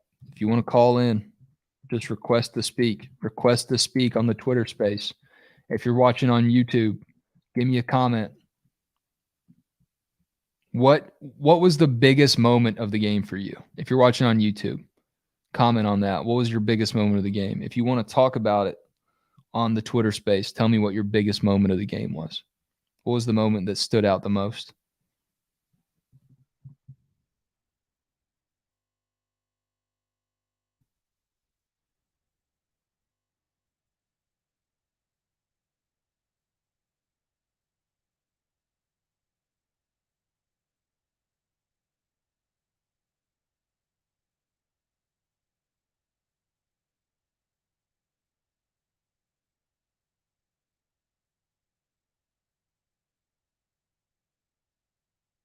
Georgia, Oregon. So much hype. So much about this game that was questioned, whether it was Georgia's lack of returning players on defense, whether it was Stetson Bennett. Can we stop that now? Can we stop questioning Stetson Bennett? Can we quit it?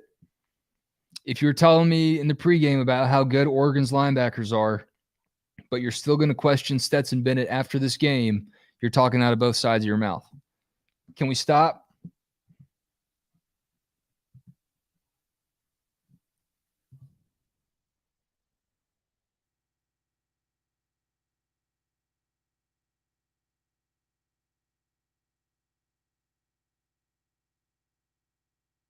I'm like, what else does the guy need to show you? Are you not entertained? How many incompletions did he have today? 6. 6 incompletions. 31 attempts. New passing record for him.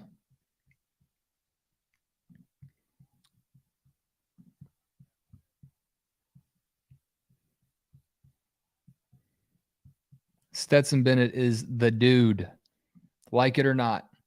He doesn't look like the dude. That doesn't mean he isn't the dude. He's just the dude who's playing the dude who looks like the other dude, but he's still the dude. Tropic Thunder. Look it up if you haven't watched it. It's a funny movie. But Stetson's the guy, okay? Can we quit pretending like there's any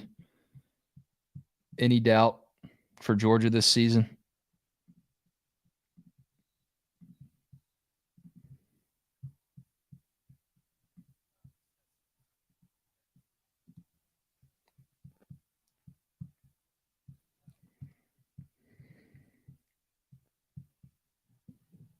Welcome to the Twitter space. Welcome in, welcome in, welcome in. We got Lonnie. We got Matt Blankenship. We got Jim. We got Shane. We got Dame. We got Ted. We got peace sign, heart baseball. I know that's not your real name. We got Vince. We got Oren. We got Duck Dog. We got Patrick. Shirley. We got Kelly. Surely one of y'all has a thought on this game. What do you think? What do you think? What's going to happen? What are these dogs going to do? Is Oregon just bad? Maybe they're just bad.